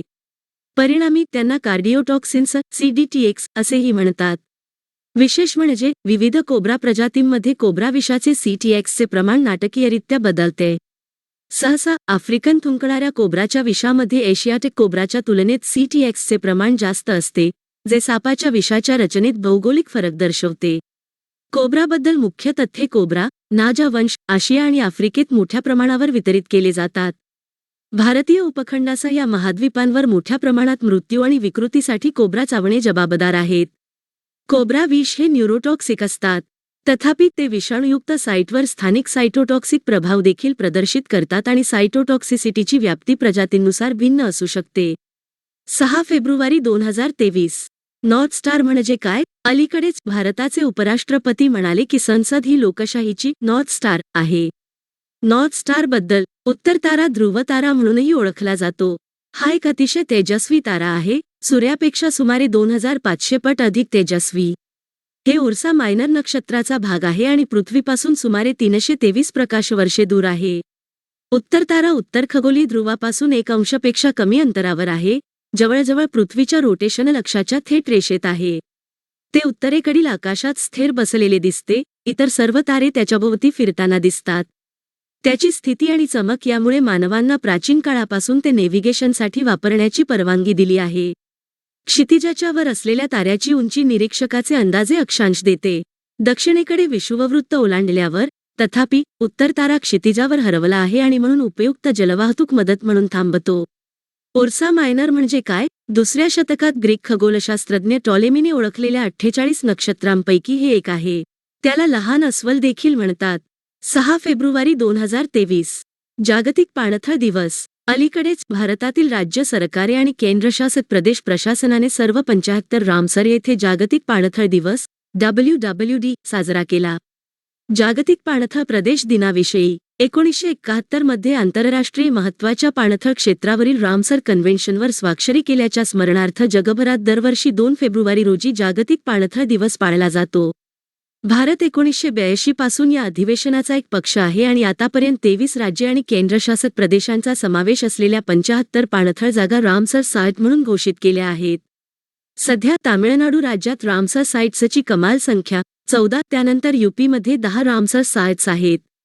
2023 ची जागतिक पाणथळ भूमी दिनाची थीम वेटलँड रिस्टोरेशन आहे. 2023 ची थीम ओलसर जमिनीच्या पुनर्संचयनास प्राधान्य देण्याची तातडीची गरज हायलाईट करते. पाणथळ जमीन नष्ट होण्यापासून वाचवण्यासाठी आर्थिक, मानवी आणि राजकीय भांडवल गुंतवून आणि जीर्ण झालेल्यांना पुनरुज्जीवित आणि पुनर्संचयित करण्यासाठी संपूर्ण पिढीने पाणथळ जागांसाठी कृतिशील पाऊल उचलण्याचे आवाहन आहे. आशियातील रामसर साइट्सचे सर्वात मोठे नेटवर्क भारताकडे आहे, ज्यामुळे या साइट्स जागतिक जैविक विविधतेचे संवर्धन आणि मानवी कल्याणासाठी एक महत्त्वपूर्ण पर्यावरणीय नेटवर्क बनवतात.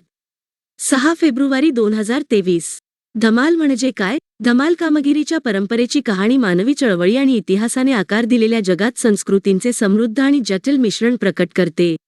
धमालबद्दल. धमाल हे सुफी आणि आफ्रिकन, बहुधा पूर्व आफ्रिकन, संगीत आणि नृत्य यांचे मिश्रण आहे. हे विशेषतः गुजरातच्या सिद्धींच्या आध्यात्मिक पद्धतींचा संदर्भ देते. सहसा धमाल गाणी आणि नृत्ये आध्यात्मिक नेत्यांच्या जन्म आणि मृत्यूची जयंती साजरी करण्यासाठी सादर केली जातात. ते 2 प्रकारे केले जातात. नृत्य धमाल हे बैठे आणि नृत्य अशा दोन्ही स्थितीत केले जाते आणि वाद्यांच्या आवाजावर अधिक लक्ष केंद्रित केले जाते. बैठाकी धमाल बसलेल्या स्थितीत सादर केले जाते आणि गाण्यांवर जास्त आणि वाद्यांवर कमी लक्ष केंद्रित केले जाते. धमाल दरम्यान गायली जाणारी आध्यात्मिक गाणी जिक म्हणून ओळखली जातात. सिद्धींबद्दलच्या महत्त्वाच्या गोष्टी. सिद्धी हा शब्द आफ्रो इंडियन्स आफ्रिकन लोकांसाठी आहे, जे लग्न आणि नातेसंबंधांद्वारे भारतीयांशी मिसळले. ते हिंदी महासागर पार करून 12व्या, 13व्या आणि 14व्या शतकात भारतात आले. त्यांना इस्लामिक आक्रमकांनी आणि पोर्तुगीज वसाहतींनी गुलाम बनवलेले लोक, राजवाड्याचे रक्षक, लष्कर प्रमुख, हरमचे रक्षक, आध्यात्मिक नेते, सुफी गायक, नर्तक आणि खजिनदार म्हणून नेले होते. सध्याच्या काळात त्यापैकी बहुतेक भारताच्या पश्चिम आणि नैऋत्येस, गुजरात, महाराष्ट्र, कर्नाटक आणि तेलंगणा राज्यांमध्ये आढळतात. 6 फेब्रुवारी 2023 स्पेसएक्स स्टारशिप. स्पेसएक्सचे प्रमुख अलीकडे म्हणाले की स्पेसएक्स मार्चमध्ये स्टारशिप रॉकेट सिस्टम लॉन्च करण्याचा प्रयत्न करू शकते.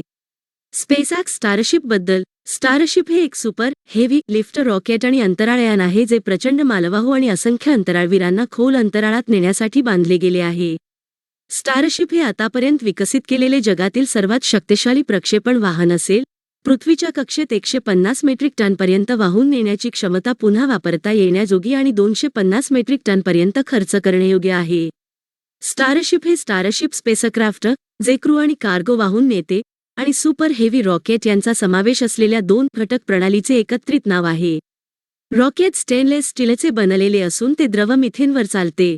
हे 164 फूट 50 मीटर उंच आहे आणि त्याचा व्यास 9 मीटर आहे. स्टारशिप पूर्णपणे पुन्हा वापरता येण्याजोग्या लॉन्च आणि लँडिंग सिस्टममध्ये विकसित होण्याच्या उद्देशाने आहे. स्टारशिप प्रक्षेपण प्रणाली रॅप्टर इंजिनद्वारे समर्थित आहे, एक पुन्हा वापरता येण्याजोगा मेथॅलॉक्स स्टेज कम्बशन इंजिन. हे स्पेसएक्सने बनवले आहे, जे एक अमेरिकन अंतराळयान निर्माता आहे. 6 फेब्रुवारी 2023 वुल्फ 1069b म्हणजे काय? खगोलशास्त्रज्ञांनी अलीकडेच वुल्फ 1069b पृथ्वी वस्तुमानाचा एक्सोप्लॅनेट शोधला आहे, जो संभाव्यतः राहण्यायोग्य असू शकतो. वुल्फ 1069b बद्दल. हा पृथ्वीपासून 31 प्रकाश वर्षे दूर असलेला संभाव्य वास्तव्यक्षम एक्सोप्लॅनेट आहे. ते लालबटू ताऱ्याला प्रदक्षिणा घालते. वुल्फ 1069. वुल्फ 1069b त्याच्या ताऱ्याच्या राहण्यायोग्य क्षेत्रामध्ये आहे.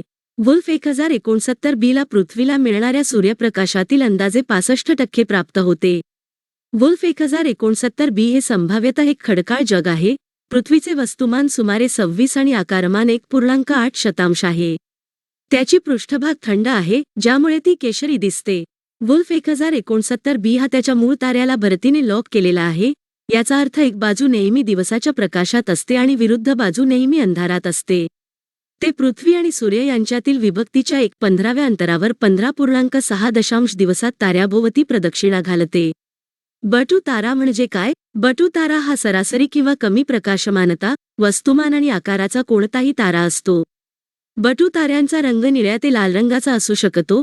संबंधित तापमान उच्च 10,000 के वरील ते कमी काही हजार के पर्यंत बदलू शकते. महागाई भत्ता DA म्हणजे काय? केंद्र सरकार आपल्या 1 कोटींहून अधिक कर्मचारी आणि पेन्शनधारकांसाठीचा महागाई भत्ता DA सध्याच्या 38% 42% वाढवले. महागाई भत्त्याबद्दल DA हे काय आहे? DA हा राहणीमान समायोजनाचा खर्च आहे जो सरकार सार्वजनिक क्षेत्रातील कर्मचारी आणि पेन्शनधारकांना देते. DA का भरला जातो? महागाईचा प्रभाव रोखण्यासाठी. DA ची गणना कशी केली जाते? हे मूळ वेतनाच्या टक्केवारीत मोजले जाते. सरकारच्या कर्मचाऱ्यांचा DA सार्वजनिक क्षेत्रातील कर्मचाऱ्यांपेक्षा वेगळ्या पद्धतीने मोजला जातो. सरकारने 2006 मध्ये DA मोजण्याचे सूत्र बदलले. केंद्रीय सरकारी कर्मचाऱ्यांसाठी DA टक्के बरोबर अखिल भारतीय ग्राहक किंमत निर्देशांक सरासरी आधारभूत वर्ष 2001 बरोबर 100 गेल्या 12 महिन्यांसाठी वजा 115.76 115.76 x 100 सार्वजनिक क्षेत्रातील कर्मचाऱ्यांसाठी DA टक्के बरोबर अखिल भारतीय ग्राहक किंमत निर्देशांक सरासरी आधारभूत वर्ष 2001 बरोबर 100 गेल्या 3 महिन्यांसाठी 126.13 निमशहरी किंवा ग्रामीण क्षेत्रातील त्यांच्या उपस्थितीच्या आधारावर कर्मचाऱ्यांकडून कर्मचाऱ्यांमध्ये DA बदलतो. करपात्रता पगारदार कर्मचारी असलेल्या व्यक्तींसाठी DA पूर्णपणे करपात्र आहे. एचर दाखल करताना DA संबंधी कर दायित्व घोषित करणे अनिवार्य आहे. DAचे प्रकार परिवर्तनीय महागाई भत्ता VDA केंद्र सरकारच्या कर्मचाऱ्यांना VDA लागू होतो. ग्राहक किंमत निर्देशांक CPI मधील बदलांच्या आधारावर दर 6 महिन्यांनी त्याची पुनरावृत्ती होते. औद्योगिक महागाई भत्ता IDA केंद्र सरकारच्या सार्वजनिक क्षेत्रातील कर्मचाऱ्यांना लागू होते. CPI मधील बदलांच्या आधारावर प्रत्येक तिमाहीत IDA सुधारित केले जाते. 6 February 2023 follow on public offer FPO म्हणजे काय? अदानी एंटरप्राइजेसने अलीकडेच आपली 20,000 कोटी रुपये फॉलो ऑन सार्वजनिक ऑफर रद्द करण्याचा आणि गुंतवणूकदारांकडून गोळा केलेले पैसे परत करण्याचा निर्णय घेतला. Follow on public offer FPO बद्दल हे काय आहे? FPO ही एक प्रक्रिया आहे ज्यामध्ये स्टॉक एक्सचेंजवर आधीच सूचीबद्ध असलेली कंपनी विद्यमान गुंतवणूकदार किंवा भागधारकांना नवीन शेअर्स जारी करते. हे दुय्यम अर्पण म्हणून देखील ओळखले जाते. उद्देश FPO नवीन शेअर्स जारी करून कंपनीला अतिरिक्त निधी उभारण्याची परवानगी देतो. कंपन्या त्यांच्या इक्विटी बेसमध्ये विविधता आणण्यासाठी आणि व्यवसायासाठी भांडवल उभारण्यासाठी FPOचा वापर करतात. हे भांडवल अनेक कारणांसाठी वापरले जाऊ शकते, जसे की कंपनीचा खर्च भागवणे, व्यवसायाचा विस्तार, कर्ज कमी करणे. FPOचे प्रकार डिल्युटिव्ह FPO जेव्हा एखादी कंपनी अतिरिक्त शेअर्स जारी करते आणि ते लोकांना ऑफर करते. यामुळे कंपनीच्या थकबाकीदार समभागांची संख्या वाढते. शेअर्सची संख्या वाढल्याने प्रति शेअर कमाई EPS कमी होते. अशा FPO मधून जमा झालेला निधी विस्तार उपक्रमांसाठी किंवा कर्ज फेडण्यासाठी वाटप केला जातो. नॉन डिल्युटिव्ह FPO आधीपासून अस्तित्वात असलेले शेअर्स लोकांसाठी जारी केले जातात तेव्हाच जेव्हा विद्यमान भागधारक जसे संचालक किंवा संस्थापक त्यांचे शेअर्स विकतात आणि ते लोकांना ऑफर जारी केले जातात. नॉन डिल्युटिव्ह FPOचा वापर शेअरहोल्डिंग मालकी बदलण्यासाठी केला जातो. बाजारात ऑफर हा एक प्रकारचा FPO आहे ज्यामध्ये कंपनी भांडवल उभारण्यासाठी कोणत्याही दिवशी दुय्यम सार्वजनिक शेअर्स ऑफर करते, मुख्यतः प्रचलित बाजारभावावर अवलंबून असते. At the market ATM offer जारी करणाऱ्या कंपनीला आवश्यकतेनुसार भांडवल उभारण्याची क्षमता देते. इनिशियल पब्लिक ऑफर IPO म्हणजे काय? जेव्हा एखादी खाजगी कंपनी प्रथम शेअर्स जनतेला विकते तेव्हा ही प्रक्रिया प्रारंभिक सार्वजनिक ऑफर IPO म्हणून ओळखली जाते. IPO म्हणजे कंपनीची मालकी खाजगी मालकीकडून सार्वजनिक मालकीकडे बदलत आहे. 6 फेब्रुवारी 2023 पांढऱ्या शेपटीचे हरण अलीकडील अभ्यासात संपूर्ण न्यूयॉर्कमध्ये SARS-CoV-2 विषाणूने पांढऱ्या शेपटीच्या हरणाचा व्यापक संसर्ग झाल्याचे आढळून आले आहे. पांढऱ्या शेपटीच्या हरणांबद्दल मुख्य तथ्ये ते उत्तर अमेरिकन हिरण कुटुंबातील सर्वात लहान सदस्य आहेत. वैज्ञानिक नाव ओडेकोलियस व्हर्जिनियनस वितरण ते उत्तर अमेरिकेत दक्षिण कॅनडातून मध्य अमेरिकेपर्यंत आढळतात. अधिवास, स्ट्रीम्स आणि नद्या, मिश्र वुडलँड, शेत, जंगले आणि जळलेल्या झुडूप शेतांचा समावेश आहे. दाट झुडुपे किंवा जंगले जवळ असतानाच खुल्या भागांचा वापर केला जातो. वैशिष्ट्ये: उन्हाळ्यात ते टॅन किंवा तपकिरी आणि हिवाळ्यात राखाडी तपकिरी असते. त्याच्या घशावर, डोळ्याभोवती आणि नाकभोवती, पोटावर आणि शेपटीच्या खालच्या बाजूला पांढरा असतो. फक्त नरहरिणच शिंगे वाढवतात, जी दरवर्षी शेड करतात. ते उत्कृष्ट धावपटू आहेत. ते ताशी 30 मैल वेगाने धावू शकतात. IUCN स्थिती, किमान चिंता. 7 फेब्रुवारी 2023. रेस ज्युडिकेटाची शिकवण काय आहे? मद्रास उच्च न्यायालयाने नुकतीच एका महिलेने कनिष्ठ न्यायालयाच्या आदेशाविरुद्ध दाखल केलेली दिवाणी पुनरावृत्ती याचिका फेटाळून लावली, ज्याने पुनर्न्यायिकतेच्या आधारावर तिच्या पतीने दाखल केलेल्या दुसऱ्या घटस्फोटाच्या याचिकेला परवानगी दिली होती. रेस ज्युडिकेटा म्हणजे काय? रेस ज्युडिकेटा ही संकल्पना इंग्रजी कॉमन लॉ सिस्टीममधून विकसित झाली आहे. रेस ज्युडिकेटाचा शाब्दिक अर्थ आहे, गोष्टीचा न्याय केला गेला आहे. रिज ज्युडिकॅटचे तत्त्व लागू होते जेव्हा एखादा वादकर्ता समान पक्षांचा समावेश असलेल्या पूर्वीच्या खटल्यात निकाल मिळाल्यानंतर त्याच प्रकरणावर त्यानंतरचा खटला दाखल करण्याचा प्रयत्न करतो. ही एक न्यायिक संकल्पना आहे ज्याचा अर्थ असा आहे की न्यायालयासमोरील मुद्द्याचा निर्णय दुसऱ्या कोर्टाने त्याच पक्षांदरम्यान आधीच केला आहे आणि न्यायालय त्याच किंवा इतर न्यायालयात याचिका दाखल करण्याची परवानगी देत नाहीत. त्यामुळे न्यायालय त्यापुढील खटला निरुपयोगी ठरवून फेटाळून लावेल. रेस ज्युडिकेटा ही संकल्पना दिवाणी तसेच फौजदारी कायदेशीर प्रणाली दोन्ही बाबतीत लागू आहे. उद्देश: एखाद्या खटल्यातील पक्षकारांवर अन्याय होऊ नये असे मानले जाते. न्यायिक व्यवस्थेच्या संसाधनांचा आणि वेळेचा अनावश्यक अपव्यय टाळण्यासाठी. 7 फेब्रुवारी 2023. जुनी पेन्शन योजना ऑप्स म्हणजे काय? केंद्रीय वित्त मंत्रालयाने अलीकडेच सांगितले की राजस्थान, छत्तीसगड, झारखंड, पंजाब आणि हिमाचल प्रदेश या 5 राज्यांच्या सरकारांनी जुन्या पेन्शन योजनेकडे परत जाण्याच्या त्यांच्या निर्णयाबद्दल केंद्राला कळवले आहे. जुनी पेन्शन योजना ऑप्स अंतर्गत कर्मचाऱ्यांना परिभाषित पेन्शन मिळते. सेवानिवृत्तीनंतर केवळ सरकारी कर्मचारी ऑप्स अंतर्गत पेन्शन मिळविण्यास पात्र होते. या अंतर्गत एखाद्या कर्मचाऱ्याला शेवटच्या काढलेल्या पगाराच्या 50% रक्कम पेन्शन म्हणून मिळते. पेन्शनची रक्कम नोकरीच्या कालावधीत कर्मचाऱ्याच्या पगारातून कापली जात नाही. सरकारी कर्मचाऱ्याला पेन्शनची संपूर्ण रक्कम सरकार देते. ऑप्स अंतर्गत सेवानिवृत्त सरकारी कर्मचाऱ्याला वर्षातून 2दा महागाई रिलीफ, डॉक्टरच्या पुनरावृत्तीचा लाभ मिळत असे. ऑप सरकारी कर्मचाऱ्यांसाठी उपलब्ध आहे. हे सर्व सरकारी कर्मचाऱ्यांना त्यांच्या पगाराच्या काही टक्के GPF मध्ये योगदान देण्याची परवानगी देते. नोकरीच्या संपूर्ण कालावधीत जमा झालेली एकूण रक्कम कर्मचाऱ्याला सेवानिवृत्तीच्या वेळी दिली जाते. सरकारने जारी केलेल्या अधिसूचनेनुसार GPF वरील व्याजदर वेळोवेळी सुधारित केले जातात. 7 February 2023. NASAISRO synthetic aperture radar Nisar. दक्षिण कॅलिफोर्निया येथील अमेरिकन स्पेस एजन्सीच्या जेट प्रोपल्शन लॅबोरेटरी JPL येथे निसारला नुकताच एका विशेष मालवाहू कंटेनर फ्लाईटमधून भारतात पाठवण्याचा कार्यक्रम पार पडला. निसारबद्दल महत्त्वाचे तथ्य. निसार ही नासा आणि इस्रोद्वारे संयुक्तपणे विकसित केलेली लो अर्थ ऑर्बिट (LEO) वेधशाळा आहे. हा SUV आकाराचा उपग्रह आहे ज्याचे वजन 2800 किलोग्रॅम आहे. यात एल बँड आणि S band synthetic aperture radar (SA) दोन्ही उपकरणे आहेत, ज्यामुळे तो ड्युअल फ्रिक्वेन्सी इमेजिंग रडार उपग्रह बनतो. आपल्या ग्रहाच्या पृष्ठभागावरील बदल मोजण्यासाठी 2 भिन्न रडार फ्रिक्वेन्सी एल बँड आणि एस बँड वापरणारी निसार ही पहिली उपग्रह मोहीम असेल. 6 ढगांमध्ये प्रवेश करण्यास सक्षम आहे आणि हवामानाची पर्वा न करता दिवसरात्र डेटा गोळा करू शकतो. नासाने L band radar GPS data संग्रहित करण्यासाठी उच्च क्षमतेचा सॉलिड स्टेट रेकॉर्डर आणि एक पेलोड डेटा उपप्रणाली प्रदान केली आहे. इस्रोने एस बँड रडार GSLV प्रक्षेपण प्रणाली आणि अंतराळयान प्रदान केले आहे.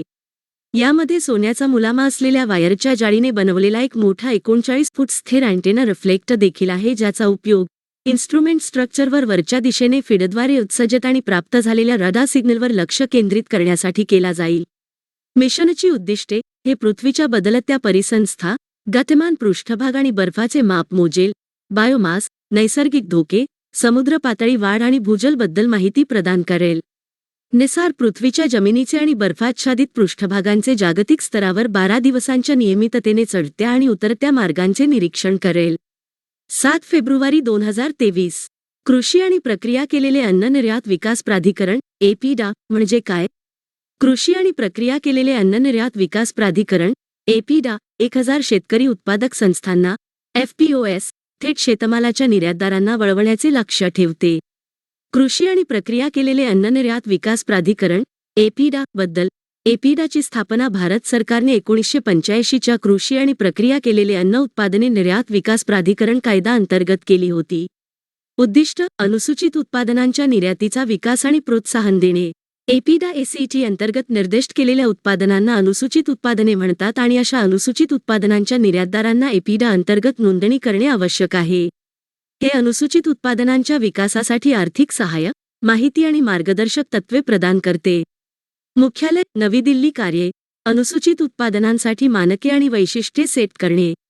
आवश्यक शुल्क भरून अनुसूचित उत्पादनांच्या निर्यातदारांची नोंदणी. अनुसूचित उत्पादनांचे पॅकेजिंग आणि विपणन सुधारणे. अशा उत्पादनांची गुणवत्ता सुनिश्चित करण्यासाठी उत्पादनांची तपासणी करणे. अनुसूचित उत्पादनांशी संबंधित उद्योगांच्या विविध पैलूंचे प्रशिक्षण.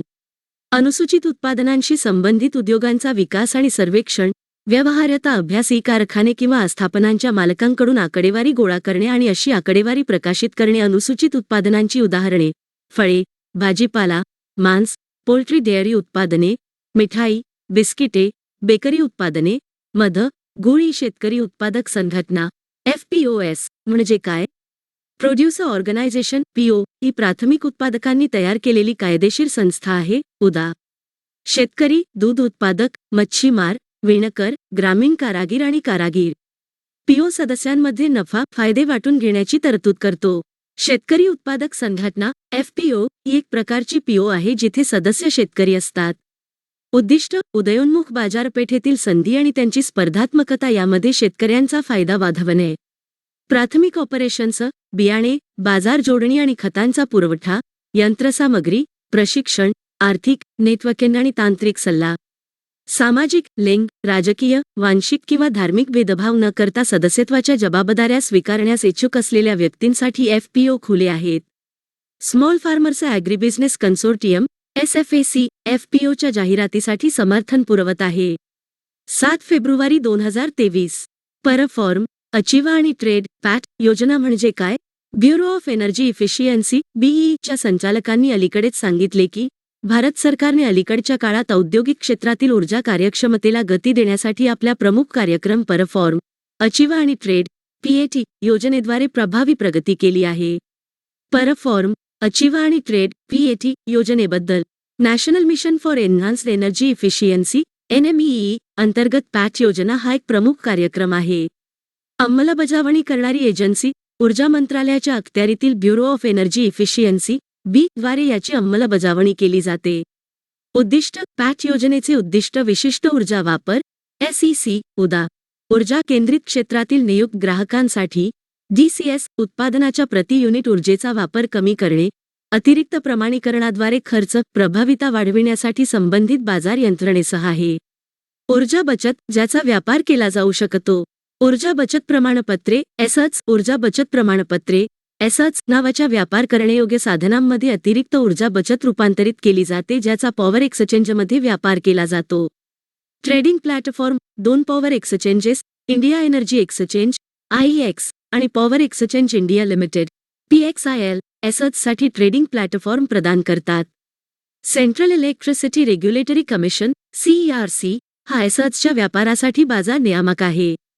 पॅट योजना प्रत्येकी 3 वर्षांच्या चक्रात लागू केली जाते जेथे नियुक्त ग्राहकांना डीसीएस एसईसी कपात लक्ष्य नियुक्त केले जातात.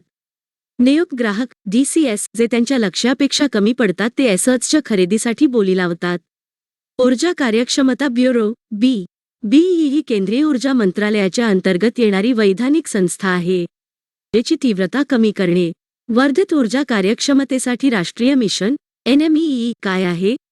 National action plan on climate change NAPCC अंतर्गत 8 राष्ट्रीय मोहिमांपैकी हे एक आहे. उद्दिष्ट एनएमईचे उद्दिष्ट एक अनुकूल नियामक आणि धोरणात्मक व्यवस्था निर्माण करून ऊर्जा कार्यक्षमतेसाठी बाजारपेठ मजबूत करणे आहे. बी ऊर्जा कार्यक्षमतेच्या क्षेत्रात नाविन्यपूर्ण आणि टिकाऊ व्यवसाय मॉडेल्सना प्रोत्साहन देते. 2011 पासून हे अभियान राबविण्यात येत आहे.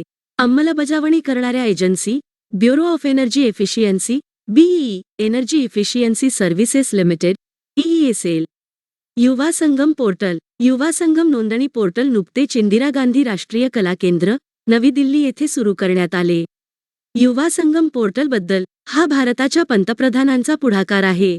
एक भारत श्रेष्ठ भारत या भावनेतून ईशान्य भागातील तरुण आणि उर्वरित भारत यांच्यात घनिष्ठ संबंध निर्माण करणे हे या पोर्टलचे मुख्य उद्दिष्ट आहे. 20,000हून अधिक तरुण भारतभर प्रवास करतील आणि क्रॉस कल्चरल शिक्षणाची अनोखी संधी मिळवतील. या सांस्कृतिक आदान-प्रदान कार्यक्रमामुळे तरुणांना भारताची प्राचीन संस्कृती आणि नैसर्गिक विविधता साजरी करता येईल. 18 ते 30 वर्षे वयोगटातील तरुणांना देशातील विविध राज्ये पाहण्याची, त्यांची कला, संस्कृती, भाषा समजून घेण्याची संधी मिळणार आहे. 7 फेब्रुवारी 2023 INS विक्रांत. अलीकडे स्वदेशी हलक्या लढाऊ विमानाच्या नौदल प्रकाराने देशातील पहिल्या स्वदेशी विमानवाहू वाहक एन्स विक्रांतवर पहिले लँडिंग केले. एन्स विक्रांतबद्दल ही पहिली स्वदेशी बनावटीची आणि बांधलेली विमानवाहू नौका आहे जी ब्लू वॉटर नेव्ही म्हणून देशाची भूमिका मजबूत करेल. भारतीय नौदलाच्या युद्धनौका डिझाईन ब्युरोने या जहाजाचे डिझाईन इन-हाऊस केले आहे आणि मेसर्स कोचिन शिपयार्ड लिमिटेडने बांधले आहे.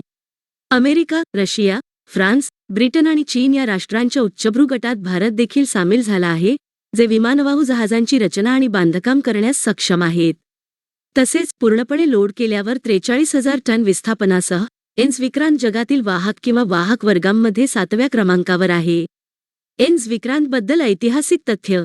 INS विक्रांत R11 क्रमांकासह भारतीय नौदलाद्वारे चालवलेली पहिली विमानवाहू नौका होती. हे जहाज अधिकृतपणे 1943 मध्ये खाली ठेवण्यात आले होते आणि दुसरे महायुद्ध संपल्यानंतर घटना थांबवण्यात आली तेव्हा रॉयल नेव्हीसाठी HMS हर मॅजेस्टीज शिप हर्क्युलस म्हणून बांधले जात होते.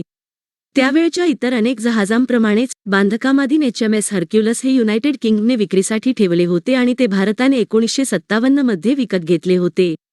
बांधकाम पूर्ण झाले आणि जहाज भारतीय नौदलात 1961 मध्ये एन्स विक्रांत म्हणून कार्यान्वित झाले. 7 फेब्रुवारी 2023 केवलदेव राष्ट्रीय उद्यान. राजस्थान राज्य वन विभागाने अलीकडे केवलदेव राष्ट्रीय उद्यानात प्राणीसंग्रहालय बांधण्याचा प्रस्ताव दिला आहे. केवलदेव राष्ट्रीय उद्यानाबद्दल पूर्वी भरतपूर पक्षी अभयारण्य म्हणून ओळखले जाणारे केवलदेव राष्ट्रीय उद्यान विशेषतः हिवाळ्याच्या काळात हजारो पक्षी ठेवतात. हे राजस्थानच्या पूर्व भागात आहे. हे अनेक स्थलांतरित पक्ष्यांना आकर्षित करते जे या प्रदेशाला त्यांचे प्रजनन आणि हिवाळ्याचे ठिकाण बनवतात. हे मध्य आशियाई स्थलांतरित फ्लायवेच्या मध्यभागी रणनीतिकदृष्ट्या स्थित आहे. सायबेरियन क्रेन ही दुर्मिळ प्रजातींपैकी एक आहे जी सुमारे शतकाच्या शेवटी येथे दिसली. प्राणी: सांबर, नीलगाय, जंगली मांजरी, हायना, रानडुक्कर, पक्षी ज्यात राप्टर्स आणि पाणपक्षी आणि जॅकल्स. हे एक रामसर साइट आहे आणि युनेस्कोचे जागतिक वारसा स्थळ देखील आहे. 7 फेब्रुवारी 2023 व्हाईट लेबल ATM. अलीकडेच भारतीय रिझर्व्ह बँकेने वक्रंगीला भारतात व्हाईट लेबल ATMची स्थापना, मालकी आणि संचालन करण्यासाठी जारी केलेल्या अधिकृततेची वैधता वाढवली आहे. व्हाईट लेबल ATM बद्दल automated teller machines ATMS setup, मालकीच्या आणि गैर बँकांनी चालवल्या जाणाऱ्या ATMS यांना व्हाईट लेबल ATM म्हणतात. नॉन बँक ATM ऑपरेटर भारतीय रिझर्व्ह बँक RBI द्वारे पेमेंट आणि सेटलमेंट सिस्टम्स कायदा 2007 अंतर्गत अधिकृत आहेत. नवीनतम आर्थिक वर्षाच्या लेखापरीक्षित ताळेबंदानुसार अशा गैर बँक घटकांची किमान निव्वळ संपत्ती रु. 100 कोटी असावी, जी नेहमी राखली जावी. व्हाईट लेबल ATM WLA ऑपरेशन्सच्या क्रियाकलापांमध्ये स्वयंचलित मार्गाने 100% थेट विदेशी गुंतवणूक FDI ला परवानगी आहे. 7 फेब्रुवारी 2023 संग्रहालय अनुदान योजना. अलीकडेच केंद्रीय सांस्कृतिक मंत्र्यांनी लोकसभेला संग्रहालय अनुदान योजना MGS बद्दल माहिती दिली. संग्रहालय अनुदान योजनेबद्दल. ही योजना 2013 मध्ये सुरू करण्यात आली होती. नवीन संग्रहालय स्थापन करण्यासाठी सांस्कृतिक मंत्रालय या योजनेअंतर्गत राज्य सरकारे आणि संस्था, स्वायत्त संस्था, स्थानिक, जिल्हा आणि प्रादेशिक संग्रहालयांची स्थापना आणि विकास या घटकांतर्गत संग्रहालय 2 श्रेणींमध्ये वर्गीकृत केली आहेत. श्रेणी I सरकारी मालकीची राज्यस्तरीय संग्रहालये आणि उत्कृष्ट संग्रह असलेली प्रसिद्ध संग्रहालये. श्रेणी 2 इतर सर्व संग्रहालये. राज्यांच्या राजधानीत संग्रहालयांचा विकास. राजधानी शहरांमध्ये असलेल्या केंद्र किंवा राज्य सरकारच्या विद्यमान नामांकित संग्रहालयांना या घटकांतर्गत आर्थिक सहाय्य दिले जाते. या घटकांतर्गत जास्तीत जास्त आर्थिक सहाय्य रु. पर्यंत मर्यादित आहे. 15 कोटी प्रति संग्रहालय. सार्वजनिक खाजगी भागीदारी पद्धतीने मोठ्या प्रमाणात संग्रहालयांची स्थापना आणि विकास. या घटकांतर्गत सार्वजनिक खाजगी भागीदारी मोडमध्ये राज्य सरकारे आणि नागरी समाज यांच्यासोबत संयुक्त उपक्रम म्हणून मोठ्या प्रमाणावर संग्रहालय स्थापन करण्याचा प्रस्ताव आहे. या घटकांतर्गत दिलेली जास्तीत जास्त आर्थिक सहाय्य ही प्रकल्प खर्चाच्या 40% आहे. कमाल रु. 20 कोटी प्रति संग्रहालय.